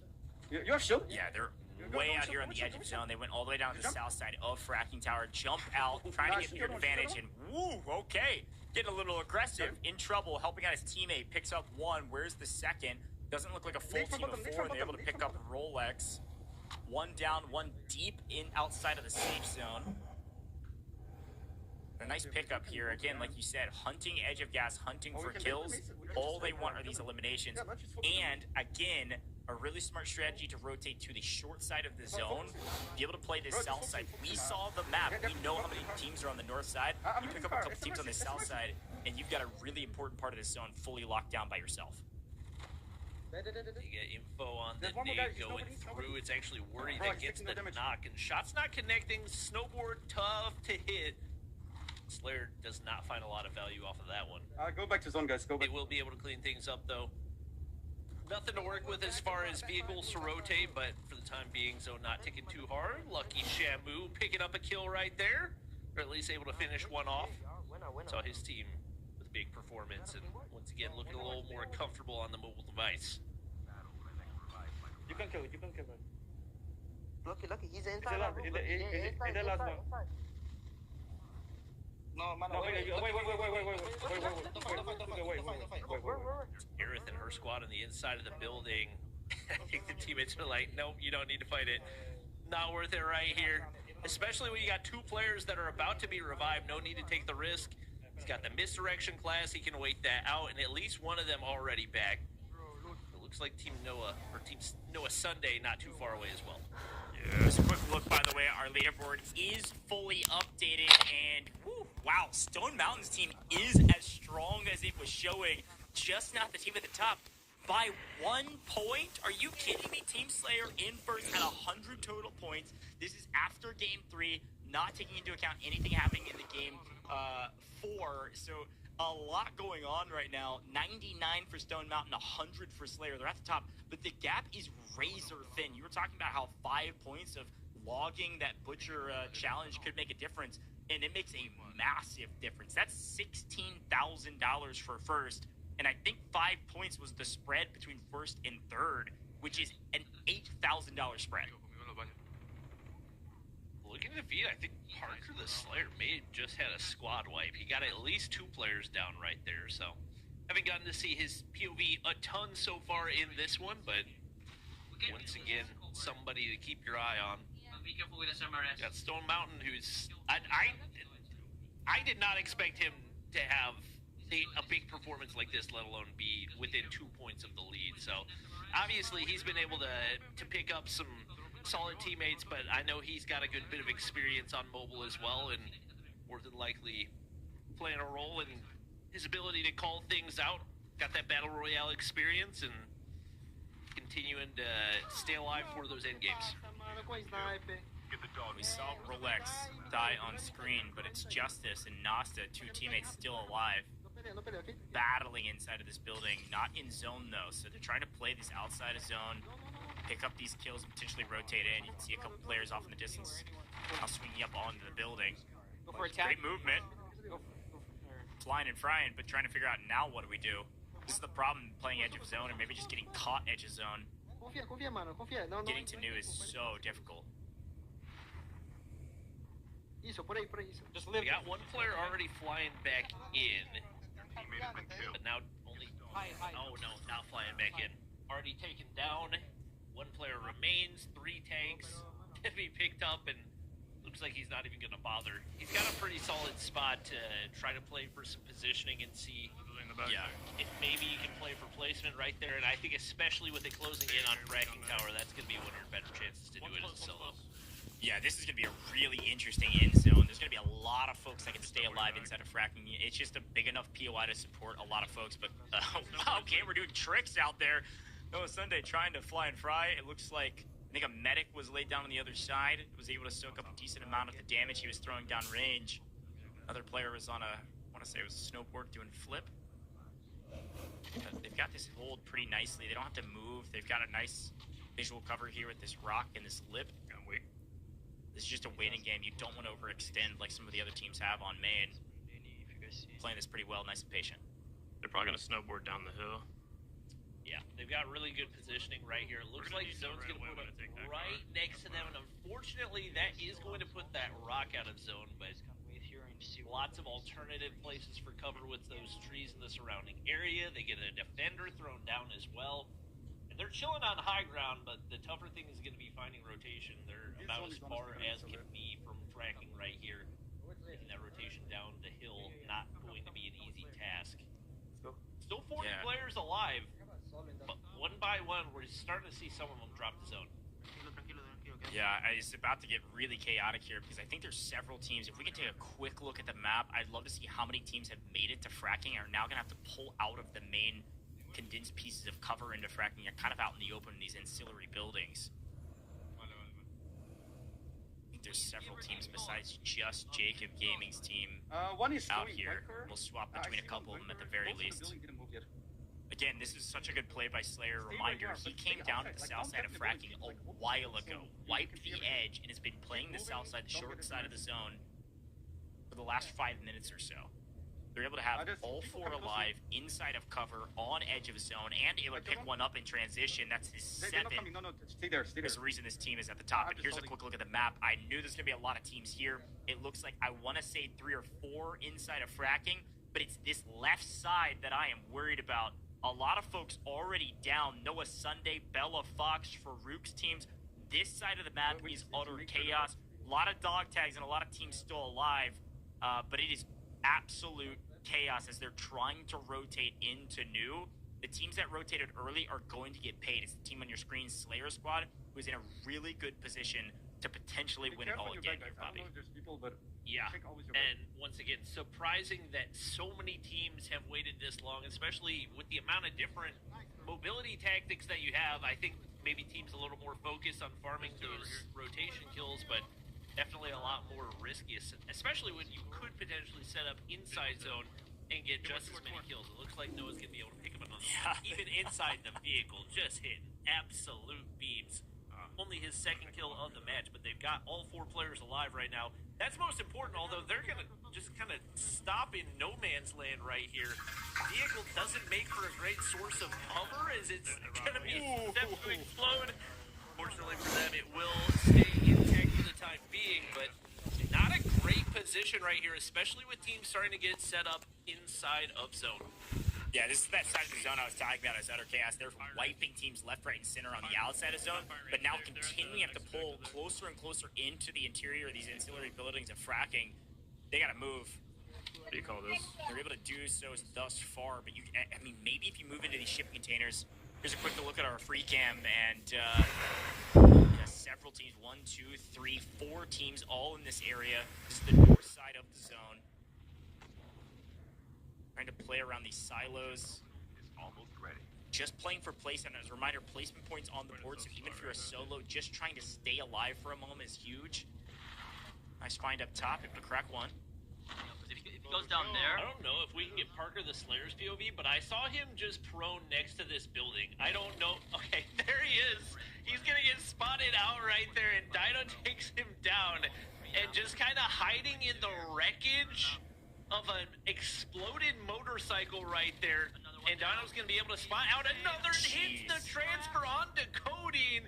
Clean as can be in the ninja class, which we haven't seen come out a ton. Can allow him to get to cover early on. We've got Slayer once again slaying out, looking to make his way into double digits for the second game in a row. You can see it again. I mean, 9 kills by himself, like you said. One of the things that's dominant from this team is just the ability to... Oh, no!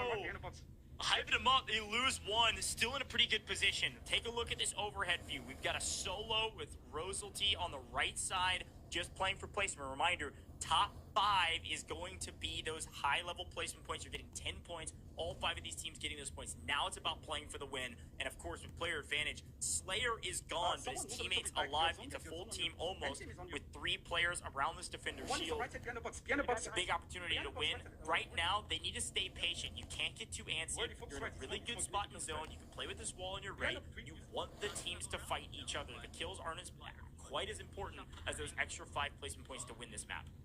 Yeah, and Valerian's just got nowhere to go right now. You got a whole squad just waiting for you to overpeak right here. Where do you put the You see the smoke bomber go down, so that'll buy him some time. This may force them to push out, but once again, you've got so many defender shields you can throw down, especially when you get the upgraded chip terminal. They can sit here as long as they want to, and especially with them having zone advantage. I don't see any way that they don't get the win outside of a massive choke. They pick up that 1 kill. Now it's 3v1. Clinical as can be. They take down Valerian, and just like that, Team Slayer picks up a back-to-back of their own.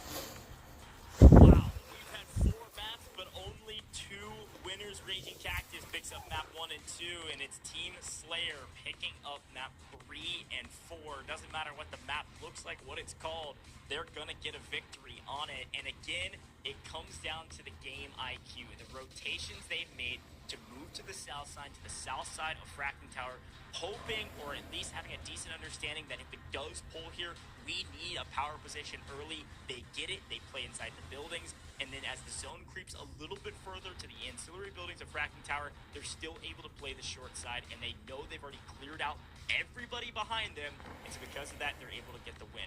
Of course, using their class abilities correctly and getting the nice gunfights, but you could tell they didn't get in a precarious fight in the end circle because they played it near flawlessly. Very, very well done. And Bobby, here's a quick look back on that map. Insanity picking up a couple early, which is nice to see because, again, this is one of those teams that was near the top of the leaderboard as well. Yeah, I don't know how long their run in that game lasted, so there's a chance maybe we see them fall a little bit on the scoreboard, but there's no question Team Slayer still looking like the team to beat. Not only are they farming those kills, but like you talked about, just playing the zone so perfectly, and not that they're able to adapt their play style to fit the map. They're not necessarily taking that full send everybody, take every gunfight possible that we saw on Isolated. This time around, they sit back, they let the opposition come to them, knowing how much open ground is on the surrounding areas, and they once again go big to take the win. And it's not just Slayer picking up the kills either. We saw one of his teammates there with 7. Yeah, no, exactly. That's the thing. Like, this team is really strong. They're working together really well, but it is Slayer playing IGL. You can hear the calls, and it's really, really good calls to play that zone. You can shoot straight, you can play the game well, you know your class well, but if you pick the right rotations, you set yourself up for success. If you can win gunfights without getting shot, that's the way to win this whole tournament. So likely going to see Slayer at the top of the leaderboard. Folks, we're going to take a very short break here in the booth. When we come back, we're going to have the last map of the day and probably a very interesting leaderboard to boot. Don't go anywhere. We'll be right back in just a moment.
Duty Mobile Mythic Mayhem, and we've got our match 4 scores. And again, this is just from map 4, and this is in order of placement, not necessarily scores. And look at that, though, another 40-plus game here. Bobby from Team Slayer, 19 eliminations. They did pick up 7 challenge points, and of course, the 15 placement points for winning.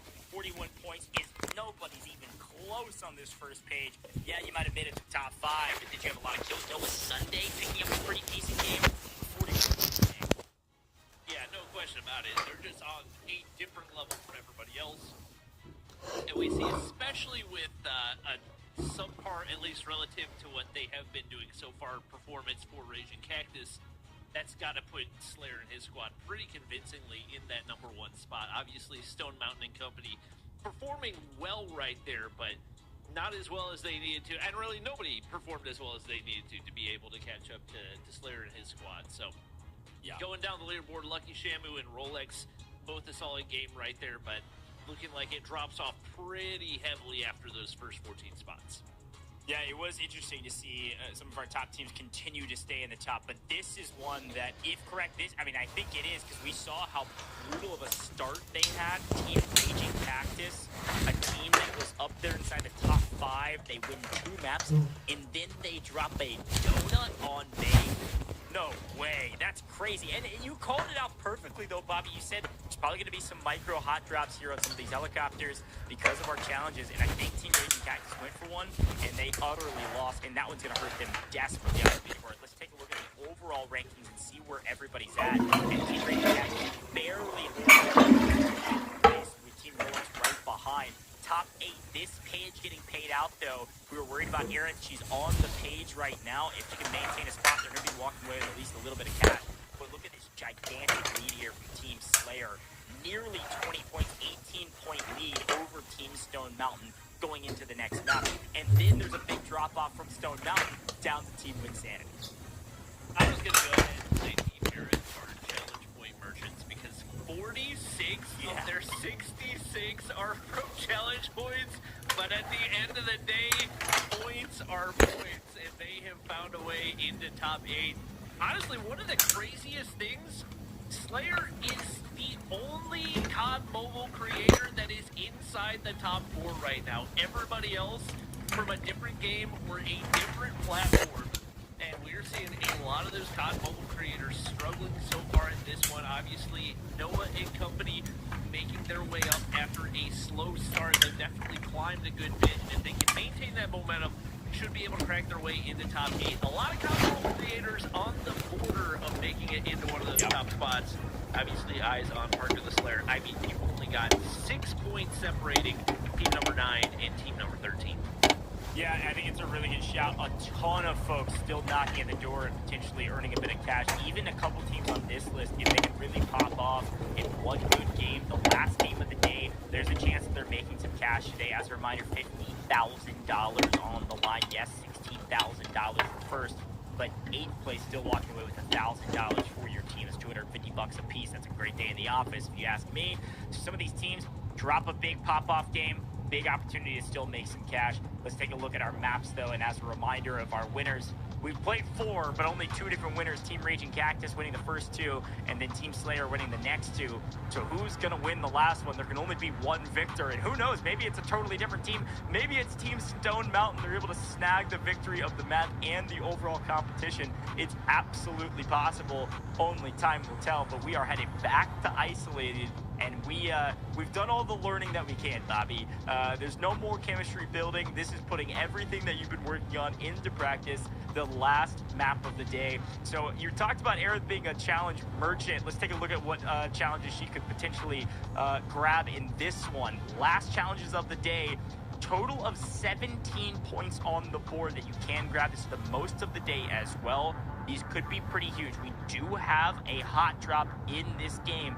Isolated, it looks like all team members need to drop Isolated HQ this time around if you want those 8 points. I think it's going to be real hot this time around, Bobby, because everybody's feeding for points. I'm curious what Isolated HQ is, because that's not a name spot on the map. That may be in reference to the floating platform. And if it is the floating platform, then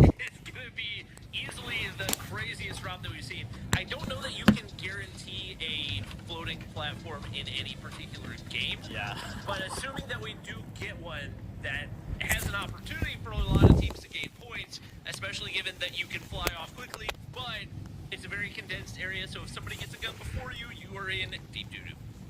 Yeah, it is the platform is what I'm being told from production, which is what we thought it was. That'll be real interesting if we get that one on the board. You're totally right. I don't know what's going to happen. A lot of fun things behind the scenes. This map is going to be a blast.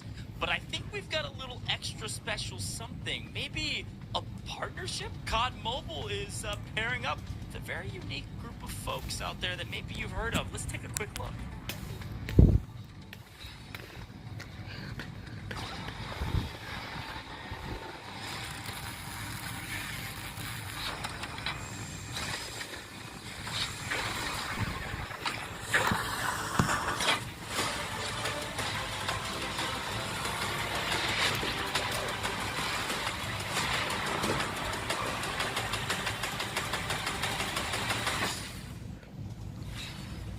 Is right. Call of Duty Mobile Season 6 Gundams arrive. They launch next Wednesday, July 2nd at 5 p.m. Pacific time. You're not going to want to miss this. A really cool collaboration. We love all that COD Mobile's doing in the scene, and collaborating with Gundam is going to be a ton of fun. There's going to be Gundam-themed operators, rewards, in dedicated, limited time mode.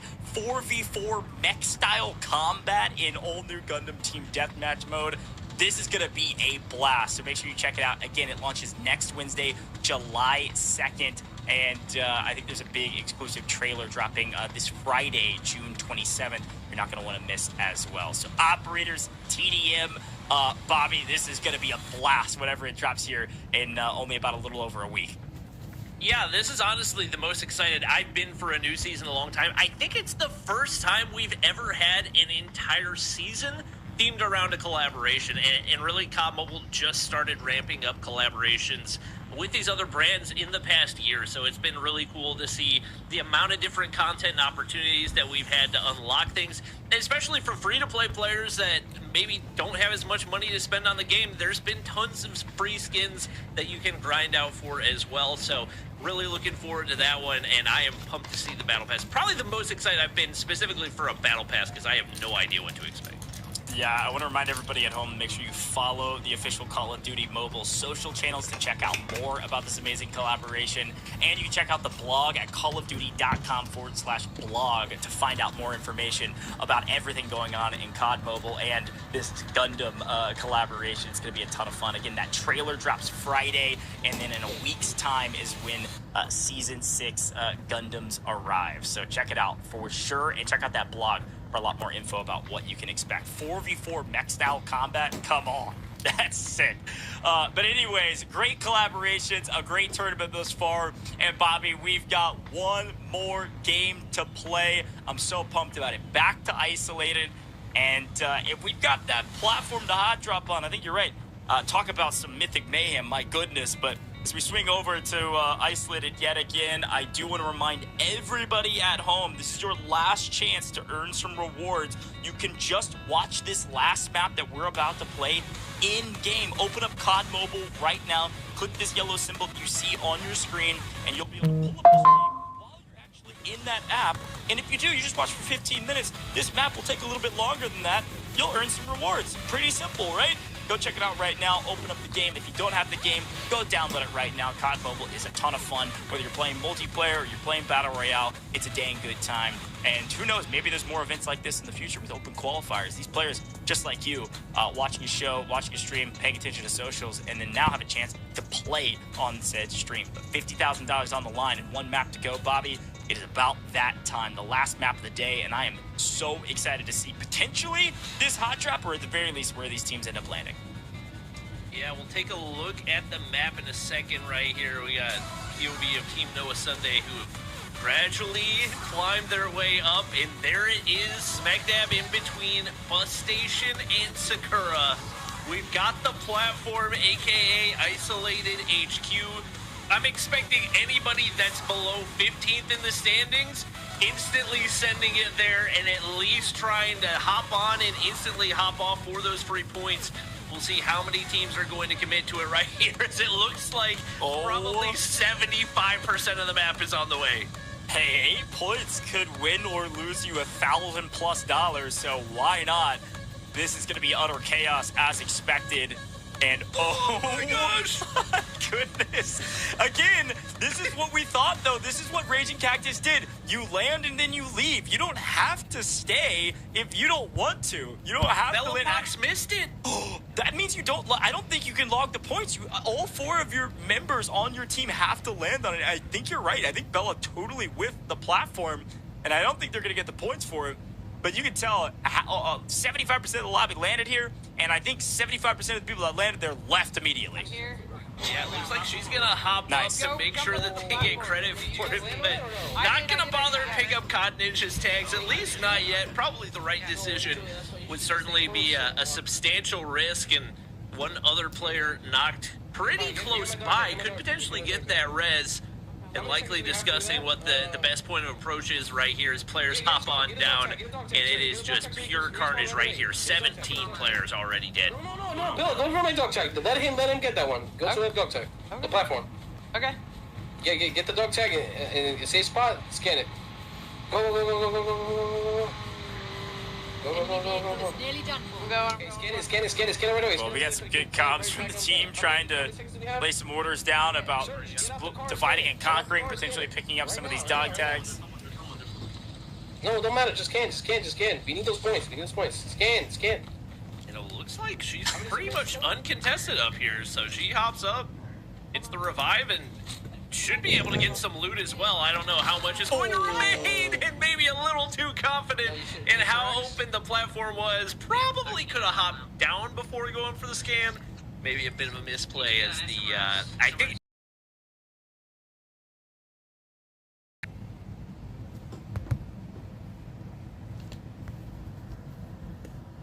Everybody scattered to after landing on the platform and see what they were able to do, because I think just about everybody besides apparently Bella Fox's team scattered to the winds, and so we'll try to get that up as soon as we can to see where everybody's at. It looks like Stone Mountain, though. Again, we got to remember the race right now. You got to be top 8 to make money today.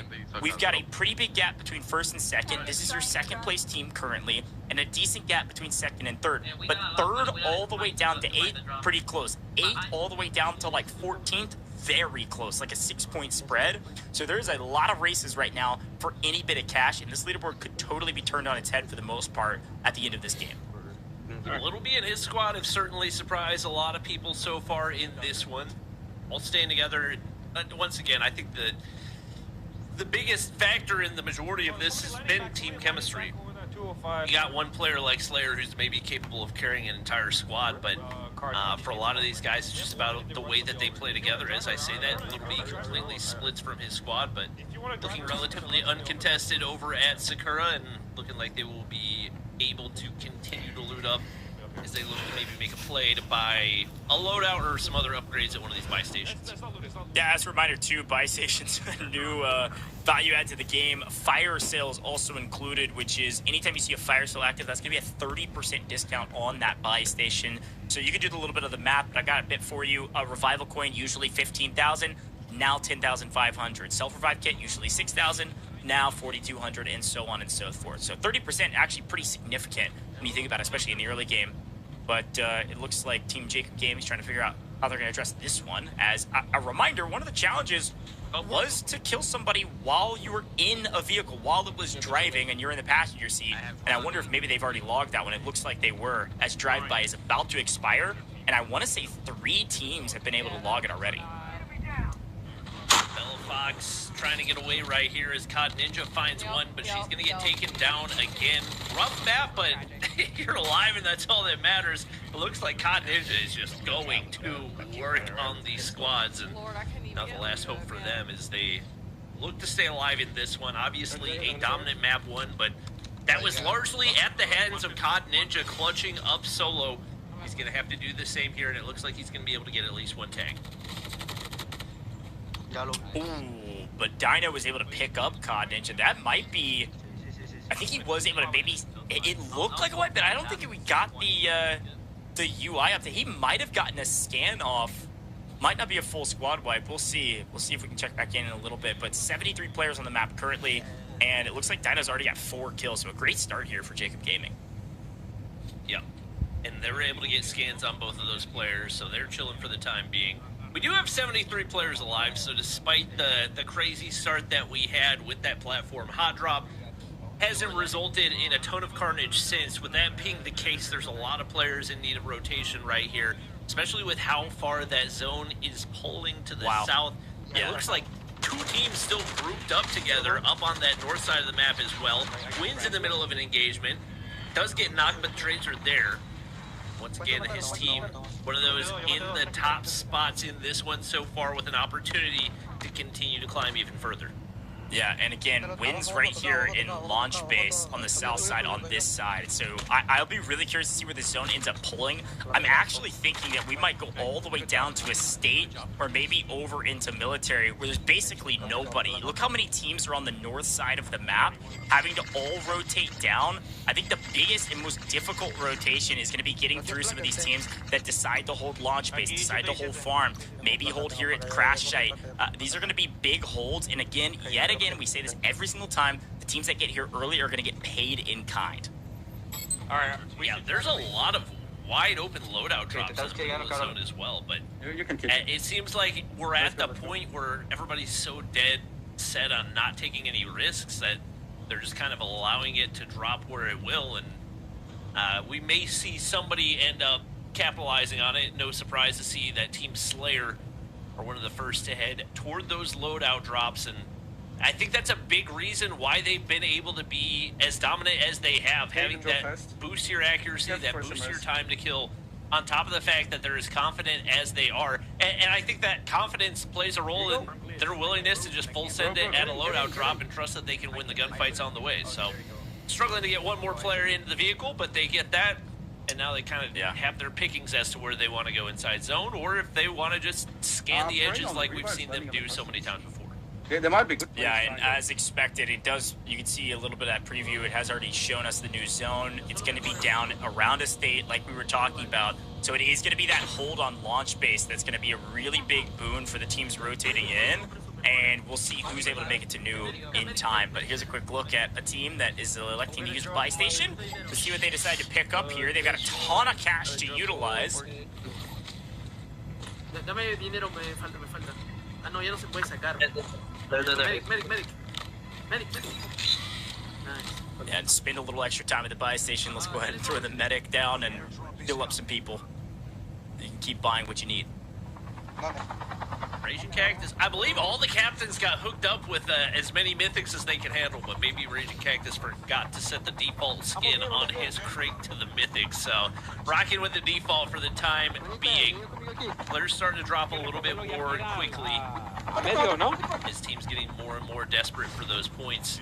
Earlier you get the kills, the better, and maybe also having that presence of mind where if you're pushing a full team, maybe don't wipe them all the way, taking down 3 players and give an opportunity to revive. I think every single elimination point is going to count at this stage in the competition, so we'll see if any of these teams look to get technical like that, although if your Team Slayer leading by the amount that you are, you don't want to give any opportunity for teams to get more points, so I would assume they will continue to run through the squads the way they have. Tank has been delivered. And again, the zone's pulling down towards state. You're going to see Circus and kind of the south side of Pipeline in new. Everybody's got to rotate there. Rolex on the edge. Helicopter to rotate. Lobby. Bringing up kills here like Bobby was talking about. Really important. Nice pickup. No toque, Rolex. Reloading. Nice. Yeah, able to pick up Clash Driver. That's nice for his class. Now he's got his medic upgraded. They're going to move on their merry way. A lot of value there in that kill. Nice pickup. Half the lobby's dead here, Bobby. Moving into this last map. You got to hope if you're one of those teams on the bubble that you're still in this. Yeah, and with how many points you can get just from one good end zone, I don't think any of these teams are ever truly out of reach. I would imagine the ones that are still alive right now are, for the most part, the ones that are in contention and that top 16 that we've been looking at. So you will revive automatically. Still a lot on the line as far as Vehicle coming, guys. executing throughout the end of this one. Obviously, Stone Mountain, another team a lot of people have had eyes on, definitely shocked a lot of people making their way into top 2, and not a ton of kills on the board for him, but once again, chemistry has been there with his squad, and they have found a way have some very solid end games and put themselves in really good position to get a good chunk of that 50K. Yeah, you saw him open up that buy station and pick up the class driver. I believe, I want to say it was fire sale was on because it was about 3,500, I believe, to be at the fire sale price. And then he also picked up the revival coin, which is usually 15,000. Crack one. And then 10,500 during fire sale. I couldn't tell, but it's been a lot of cash. Feeling good about his resources, and then now just throwing bullets down range, picking up a nice pick on Rolex. I think getting knocked off screen from Camillo. This is Rolex team on the other side, and if any of these hits, I mean, this team is in deep trouble already, but... And they may have gone so far that they're out of render distance right now, so it seems like they may have to reposition or kind of accept the loss. They see a helicopter falling out of the sky usually means somebody has flown very close by. I don't know if they're going to be able to identify that. We head over to Team Raging Cactus, who, that understandably so, are on the patrol for some kills to try to pick up some extra points. Desperately in need of anything that they can find. Very solidly in the lead after this first couple of games, picking up wins. Has not necessarily panned out over the last couple, and unfortunately for them, not going to be able to find eyes onto the solo that looked like free pickings. Let's go, boys. There's some parachute. Shoot someone, go down.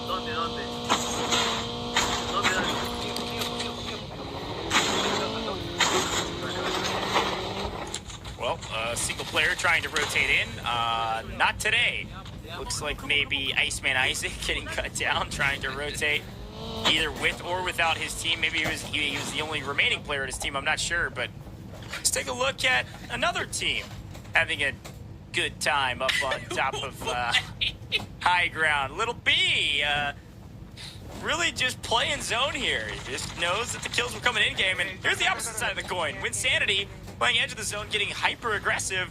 Reminder, Winsanity's team's in top 5. They have an opportunity to make a ton of cash today if they have a pretty good game. It means most of our top 5 teams are alive and still in this one. That was about the perfect time to spectate a little bit in his squad. They're just having a good old time. He's happy to be in contention for anything here in a Battle Royale tournament, so they'll see what they can do. Very comfortable with that position and looking to hold to the end. Rest of the team's getting active as we see the Smurfs come through in the feed once again. One shot in most scenarios, and now they're going to go ahead and hit the wrap toward the east side of zone. Seeing if there's any stragglers. And it seems like there's a lot of teams that are taking this approach, and as a result, because they're all patrolling, probably not as many teams rotating. Yeah, I'd love to take a quick look at the map and see where our teams are at right now on this map. It did pull to a state like we talked about. Pretty even spread across the board. You can see a team around Circus. We're playing this bridge. This team, we're watching Stone Mountain's team, is going to be right here in red, rotating near bridge. I don't think they know that there is a player in the helicopter behind them yet. If you're looking over here, ST is flying in behind them, maybe able to play a flank. It might just be a solo. We'll see if maybe they're stacked on top of each other. A full wrap here from this helicopter could make a difference. If it is a full team, now they can see them off in the distance. They're going to wrap all the way around, probably to short side. That's what I would do. But I like Stone Mountain's play here. They are on long side, but there is some cover ahead of them. If they can push this fight and get opening frag here and have player advantage, it's going to be a pretty important position in the zone to take over. Yeah, they got shots from multiple directions right here, so it may be a couple of different teams that they're dealing with, but this ridge should provide sufficient cover for them to kind of dictate the pace of this one. They find the opening, snipe from Camillo, and Kuz finds another onto Winsanity. If they can take down Win's team, could have huge implications for the rest of the teams. Win taken down, I think still more players remaining, but the Smurfs goes through for Ding as well. Yeah, it's a big moment for a lot of teams that have an opportunity to kind of take over, win on the leaderboard, but it's also Win's the team that's threatening this squad. Win's in the top 5, threatening Stone Mountain's team, who's in second place. That is a big takeaway on main stage and nearing the end of this game to be able to make sure Winsanity's team doesn't pick up a ton of points. Looks like they're still on the hunt for one more squad right here, and once again, Stone kind of letting his teammates scout. Does anyone have extra guns? Playing the long-range positions with sniper in hand. Okay. Iceman Isaac and his team have opted to play inside zone and in a building right here. Very, very passive, but using the third-person to get as much information as they possibly can and hoping they can catch somebody off guard. That crouch is going to make sure that nobody gets visual cues as to their location as well, so playing this very well. One team very close by, and who else but Raging Cactus and company. In the other house. Well, we had to check in with the top of the leaderboard. Slayer leading the charge right now by a sizable margin, but he and Stone Mountain's team both still alive. That's Team 1 and Team 2 currently, not including this map. Not an absolute banger going on like we've seen the last couple. So only 3 kills for Slayer himself. But yet again, a really good position in zone. This is what they do best. They rotate early, take a power position in zone. Got a couple buildings on lockdown right now, kind of transferring back and forth between them, just looking for these rotations on the outside. There is a car, obviously, right around the corner, and he's basically saying, hey, take this out if they come in here at all. We need some kills, but we really need to make sure that we secure these placement points. If they are able to get 10 placement points, I don't know if anybody can catch them. Yeah, no question about it. I don't think they're letting anybody contest for any of these buildings, and kind of giving themselves as much breathing room as possible. They get info on one team down below, as you can see that medic class sticking out through the wall. Any bit of information is good at this point. They see 2 players trying to rotate here. This should be free pickings, although the defender class hits from a mile away right there, keeps them alive. But unfortunately, not going to stay alive for very long as that smoke bomber class goes out. And on the counter, Slayer is able to get that information as they pick up the knocks. Yeah, really clean play. Look at the zone pull, though. It's going to pull a little bit more central, so they're not going to be able to hold this building for new. They've got to clear this player out and then move on to next. You can see Slayer's team at the bottom of your screen in purple going to have to move up the hill to zone, I believe, where on the other side, Stone Mountain is swinging in close. This is a big moment. If Stone Mountain's team wipes both of these squads, it's going to be Slayer versus Stone Mountain on the rotation, and those are our top 2 teams today. It could open up the leaderboard a little bit for somebody else to sneak in and make some cash. They're taking it nice and slow on the low ground. An interesting spot to be in. I wouldn't call it a good one, but at the very least, they can stay alive for part of this transition and at least soak up some placement points. They really have to pray that nobody peeks out from above because they're fishing a barrel, but you get a zip line that could be a gift from above. One player right there. Stone's not quite able to hunt him down, but that forces him down to the low ground. Now the opportunity for them to play this position. A lot of kind of peeking up rock cover right there that could provide a lot of value. Slayer and his squad able to rotate through right here. They still keep all 4 players up. Team technically, but he is down. This is going to be equation, and these 3 players have been able to handle it flawless. Looking to lead the way right here, but they're playing very tight on the edge of zone. Don't seem super confident as they do it. Another team, Little B, looking to push out of zone, but they're just going to kind of sit there and get knocked by zone. And there it is, Slayer squad picking up the knocks. Only a couple players remaining. It's pure chaos. Everybody dying to zone, but they've got that position on the inside, and it looks like they've got what it takes to take the 3rd win to close out the event. Unbelievable job. Team Slayer is the best team here. There's no question about it. A total of 5 matches, and they win 3 of them. Perfect execution, playing for safe zone, letting the zone do its work. And if you play inside of that long enough, throw a couple bullets down range, you're going to be netted those kills, and you're going to be able to stay alive the longest to get the win. It was a great call from Slayer. That's the thing. He wasn't in the game. He had died from those great sniper shots from distance with the concussive rounds.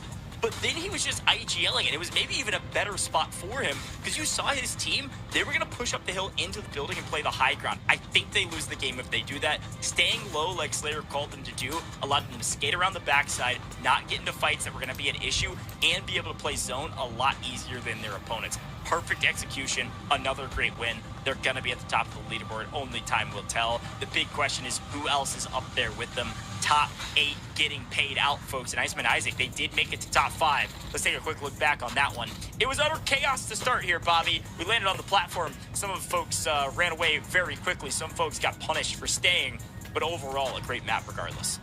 Nice. Yeah, no question. We saw big plays out of a lot of different teams, and once again, I think the pressure forcing people to really show what they've got right there. But man, oh man, the experience out of Slayer's squad was just on a different level from what we saw from any other team. And once again, great performance out of them to take him out of the equation, but great call-outs from him, great decision-making, and doing his job as the IGL. They played around their abilities to perfection. AK-117 hitting those beams, and they there were just so many teams that it seemed like were content to sit outside of zone and pray that everybody else was going to take the gunfights on the inside, and it really did benefit those that were confident. Yeah, and it was Iceman Isaac's team that did get second place. So, you know, a little bit contrarian of a play style. You got to play for placement points. You're picking up 10. They played a lot slower. They played the zone really well as well. Remember, they got to the middle of the zone in a state very early. They've been hanging out in a building for a while. They said, let the kills come to us in the end game. It looked like they were able to pick up a couple, but then, of course, they end up dying for the final push there from Slayer's team. So they're going to be netted a decent amount of points for that play. I think it was a smart call. The question is, was it enough to get them in the money? They were outside of the money, but it wasn't by a gigantic margin. I think they were in the middle of the pack, maybe a little bit higher than middle of the pack, but not quite in the money. So maybe we could see Iceman Isaac walking away with a little bit of cash. I think there's big question marks here, Bobby, around, hey, did we see Era's team put up enough points to maintain an 8th or higher position? Where's Noah Sunday? Were they able to pick up any points in that map? I think we only saw him for a little bit. We know who's at the top. Stone Mountain had a great game. Slayer had a great game. But everybody else is a big question mark in my mind. And that's what gets really fun. As the mathematicians behind the scenes are doing the math, it is probably going to be razor-thin margins for thousands of dollars as we traverse through first all the way down to 8th place. Yeah, I saw some people in chat talking about Noah being alive in Final Zone, so there's a possibility that he just kind of went under the radar in that one and had a big performance. I'm curious to see what those final points are going to end up looking like, but like you pointed out, Iceman Isaac, very solid all the way through and had a solid final performance. Stone Mountain, maybe not a dominant final map, but they stayed alive for a long time, and more than likely that'll pay dividends. But Team Iceman Isaac, 32 points. Very good game. Unfortunately, can't quite compare to the 47 out of Team Slayer. Yeah, I mean, this is, again, 3 wins and 3 40-plus point games from them. And look at the difference this time. Team Slayer was able to get all 17 challenge points. I think this is the first time or second time they were actually able to max out challenge points and get a win and have some of the most eliminations on the board. The only team to get more kills, by the way, in this map, Team Stone Mountain, who was in second place. There's a reason these two teams were at the top, and they are crushing it. It does look like Team Stone Mountain, though, missed out on a ton of points from the challenges, weren't able to net any of these off rip, which has got to be frustrating for them. But I think maybe was on purpose. I think they probably didn't go platform for the HQ because they were like, hey, we're in second with a decent margin. We probably don't catch first. Let's play defense. Let's play slow. Let's play our game. The points will come. And they were right. They pick up a lot of kills and likely protect their spot in second, or at the very least will be a top 5 team, no questions asked. Let's take a look at the second page, though, because we've got some surprises. My goodness, Team Rolex picks up a ton of points out of kind of nowhere. A 35-point game getting 12th in this map might be the highest score we've seen on a second page of the match rankings here, Bobby. And it's because of 17 challenge points. And somehow they 15 kills, even though they died in 12. Yeah, definitely a huge map for them. I'm not really sure how close they were to contending. And another team that goes big on the challenge points is Team Zeke. Only 6 points outside of that, but they pull away with 23 right there. So opportunity for them to put a dent, and unfortunately for Team Parker the Slayer, they needed to have a big map to make their way into the top 8. Yeah. Not going to happen right there. Same for Team Aerith, who comes up short. 11, not the worst map, and definitely better than some of the players that were around them, but unfortunately, I don't think it's going to be enough to climb those leaderboards.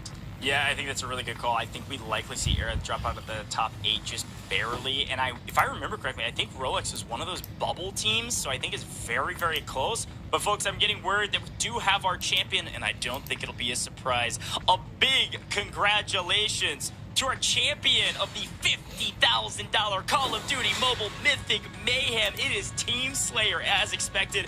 hey, sometimes you win 3 out of 5 maps, you're gonna win it all. It doesn't always work out that way, but they put all of the pieces of the puzzle together perfectly. They crushed it, and they took all the points they could find on the board, from challenges to placement points, and of course to eliminations. My goodness, here is our overall leaderboard, folks. Our top 8 getting paid. Look at the bottom. I'm excited for him. Team Iceman Isaacs sneak in there at the last second, get second place in the last match, and pick up 8th place overall, winning $1,000. So congrats to Iceman Isaac and everybody on this board. Look at Rolex jumping all the way up to 4th place here, Bobby. And of course, Winsanity, that dude always makes money in these tournaments, getting 3rd overall.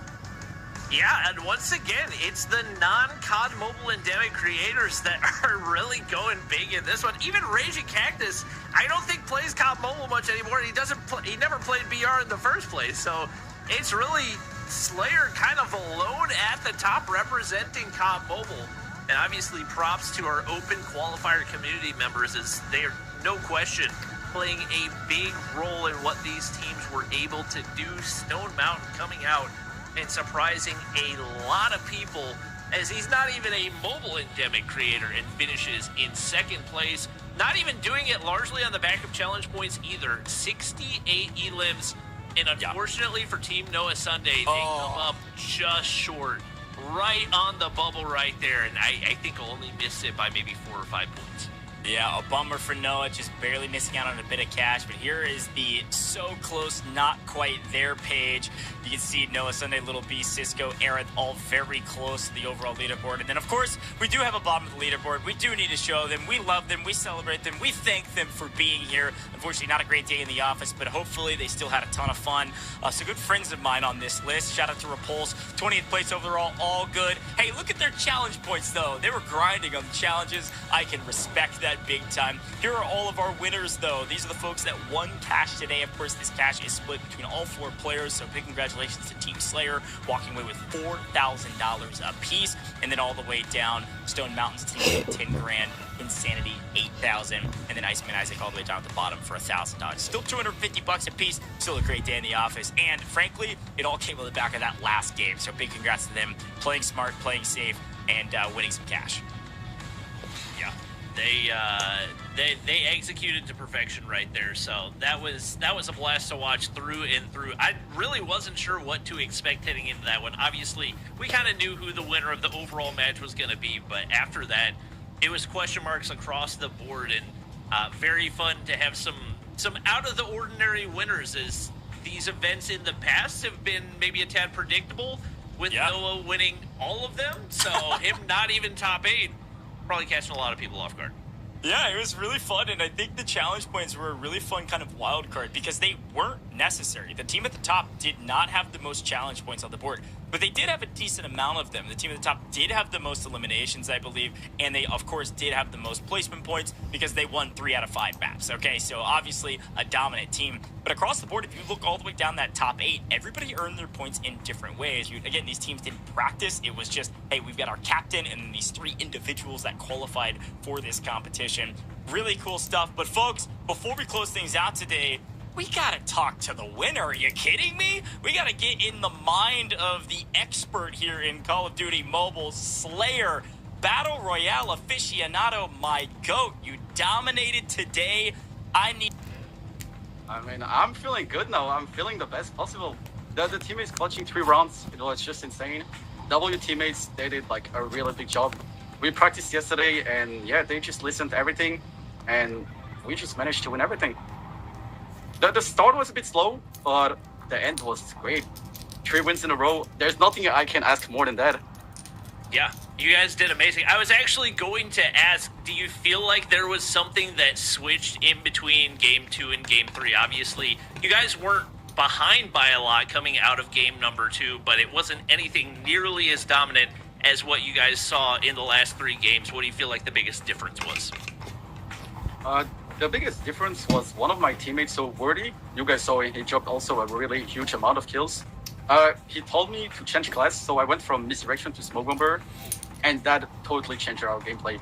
It allowed me to make more aggressive pushes, and yeah, then we just dominated everyone. And he actually made that call, so it's huge thanks to him. Yeah, a great shot, and obviously you put it to good use. I mean, talk to me about the big game. Talk to me about the game where you picked up, I think it was 15 kills, if not a bit more than that. What was going right for you all? It was like perfect rotation after perfect rotation. Was there a certain call, or was it just that class change that made getting that amount of kills that possible? We just gave it all. We seemed like that. All right.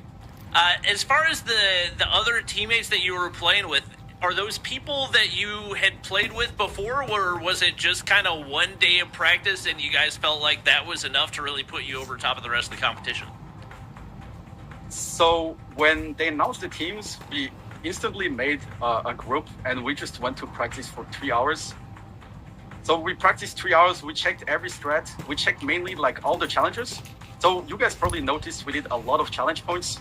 And that was our main goal, taking the easy 3 points and then trying to stay alive, get the kills at the end, and make good placements also. So we practiced yesterday for 3 hours, all the challenges, which allowed us today to get all the challenges points. And yeah, then they just listened. I don't know Eagle or Nor. They are both new players. They never played comp, but they're great teammates. They just listened every call, they followed, and they did their job. It was really good gameplay from them. Yeah, it really was, and I was blown away. Obviously, I knew you were going to be really good. I knew your IGL calls were going to be great, but you're right. It was a whole team effort across the board, so big congratulations again. I guess I have to ask the question, what are you going to do with the cash? You guys just won a bunch of money, $16,000, $4,000 a piece. You got any idea what you're going to do with it? You can just say you're going to save it if you want, but what are you doing with the money? Honestly, that's a good question, but right now I'm mainly looking to go to a new place. Usually I'm streaming on data, so my stream and my gameplay is not that good because my internet is a bit slow. So I'm mainly going to focus to go to a new place and rent something new. Well, Slayer, dude, you guys crushed it today. It was a whole team effort, and apparently practice makes perfect because you were nearly perfect on the day. 3 wins. I want you to shout yourself out. Tell people where they can. I'm streaming every day, 8 until 11 p.m. CT, on TikTok or on YouTube. You guys can find me there. Also on Instagram, just search Slayer, and you can find me on any social. YouTube, TikTok, Instagram. So yeah, join the live streams, and I hope to see you guys there. Heck yeah, Slayer, big congrats yet again from us in the booth, man. You crushed it. I hope you have a great rest of the stream, great rest of the day, and big congratulations. Thanks again, and yeah. GG's. Hope you all enjoyed the stream, everyone who was watching. GG's. GG's. See you, Slayer. Everybody say W Slayer in the chat. Man, absolutely crushed it. Great IGL calls, but he was totally right about me. A full team effort. And I didn't know that they practiced. I don't think every team did that, and it definitely paid off because he was right. That was the thing we talked about at the top of the show is like, what playstyle you're going to go for? And he said, all of them. Let's go for challenge points. Let's go. About it. And you can tell from the way that they were playing, they seem much more coordinated. And once again, it might seem like a big commitment to a lot of these creators, but to people that are just getting their start, $4,000 a piece is a lot of money. It's worth it to put in the hours, especially if you look at what the rate per hour that they're getting. You got 3 hours of practice, 3 hours of stream time, $4,000, not a bad day of work. So definitely would say it was a worthwhile 3 hours given the result that they saw. Yeah, totally agree. Man, Bobby, it was a blast casting all of this with you. 5 games, they flew by, a ton of fun, and of course, really had 2 winners, which is wild, but overall a great day of competition. Any final words for the broadcast, man? I enjoyed it.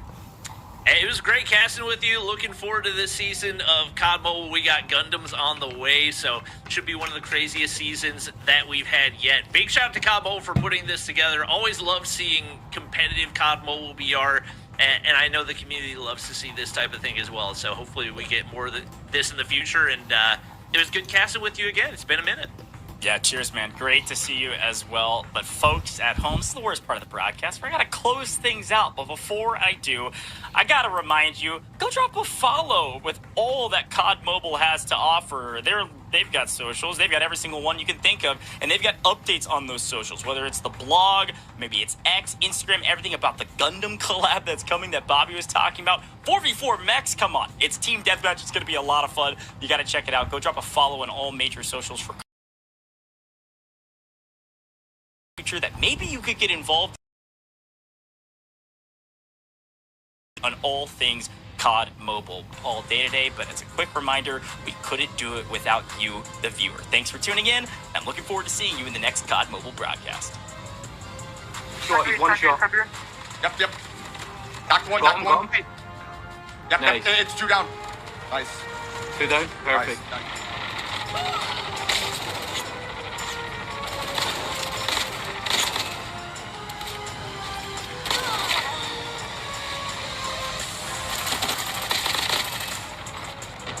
Orange. Nice. Let's go! I killed him. Want me to come? White. Nice. Cool. Remate. Fall down. Mátalo. Which one? Marcus, One shot the... They're both very weak. I'm smoking on left. Dead. Right. Tengo el chopper yo, mano. Bueno, me lo ven, déjame ir. Oh, vete. Oh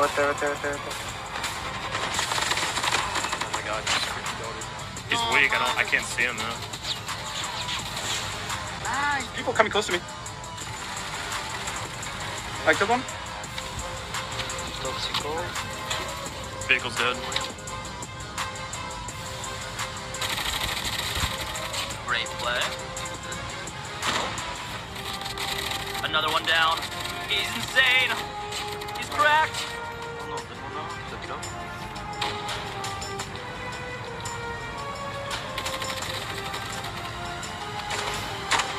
Nice. This bar is not. Got the confirm. Nice.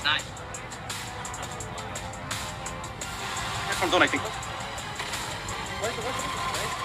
Nice, keep going. Medic. Nice finish. Rewind. You might win. Rewind. Bro, it's last one. Nice! Whoa! Bro, what the fuck?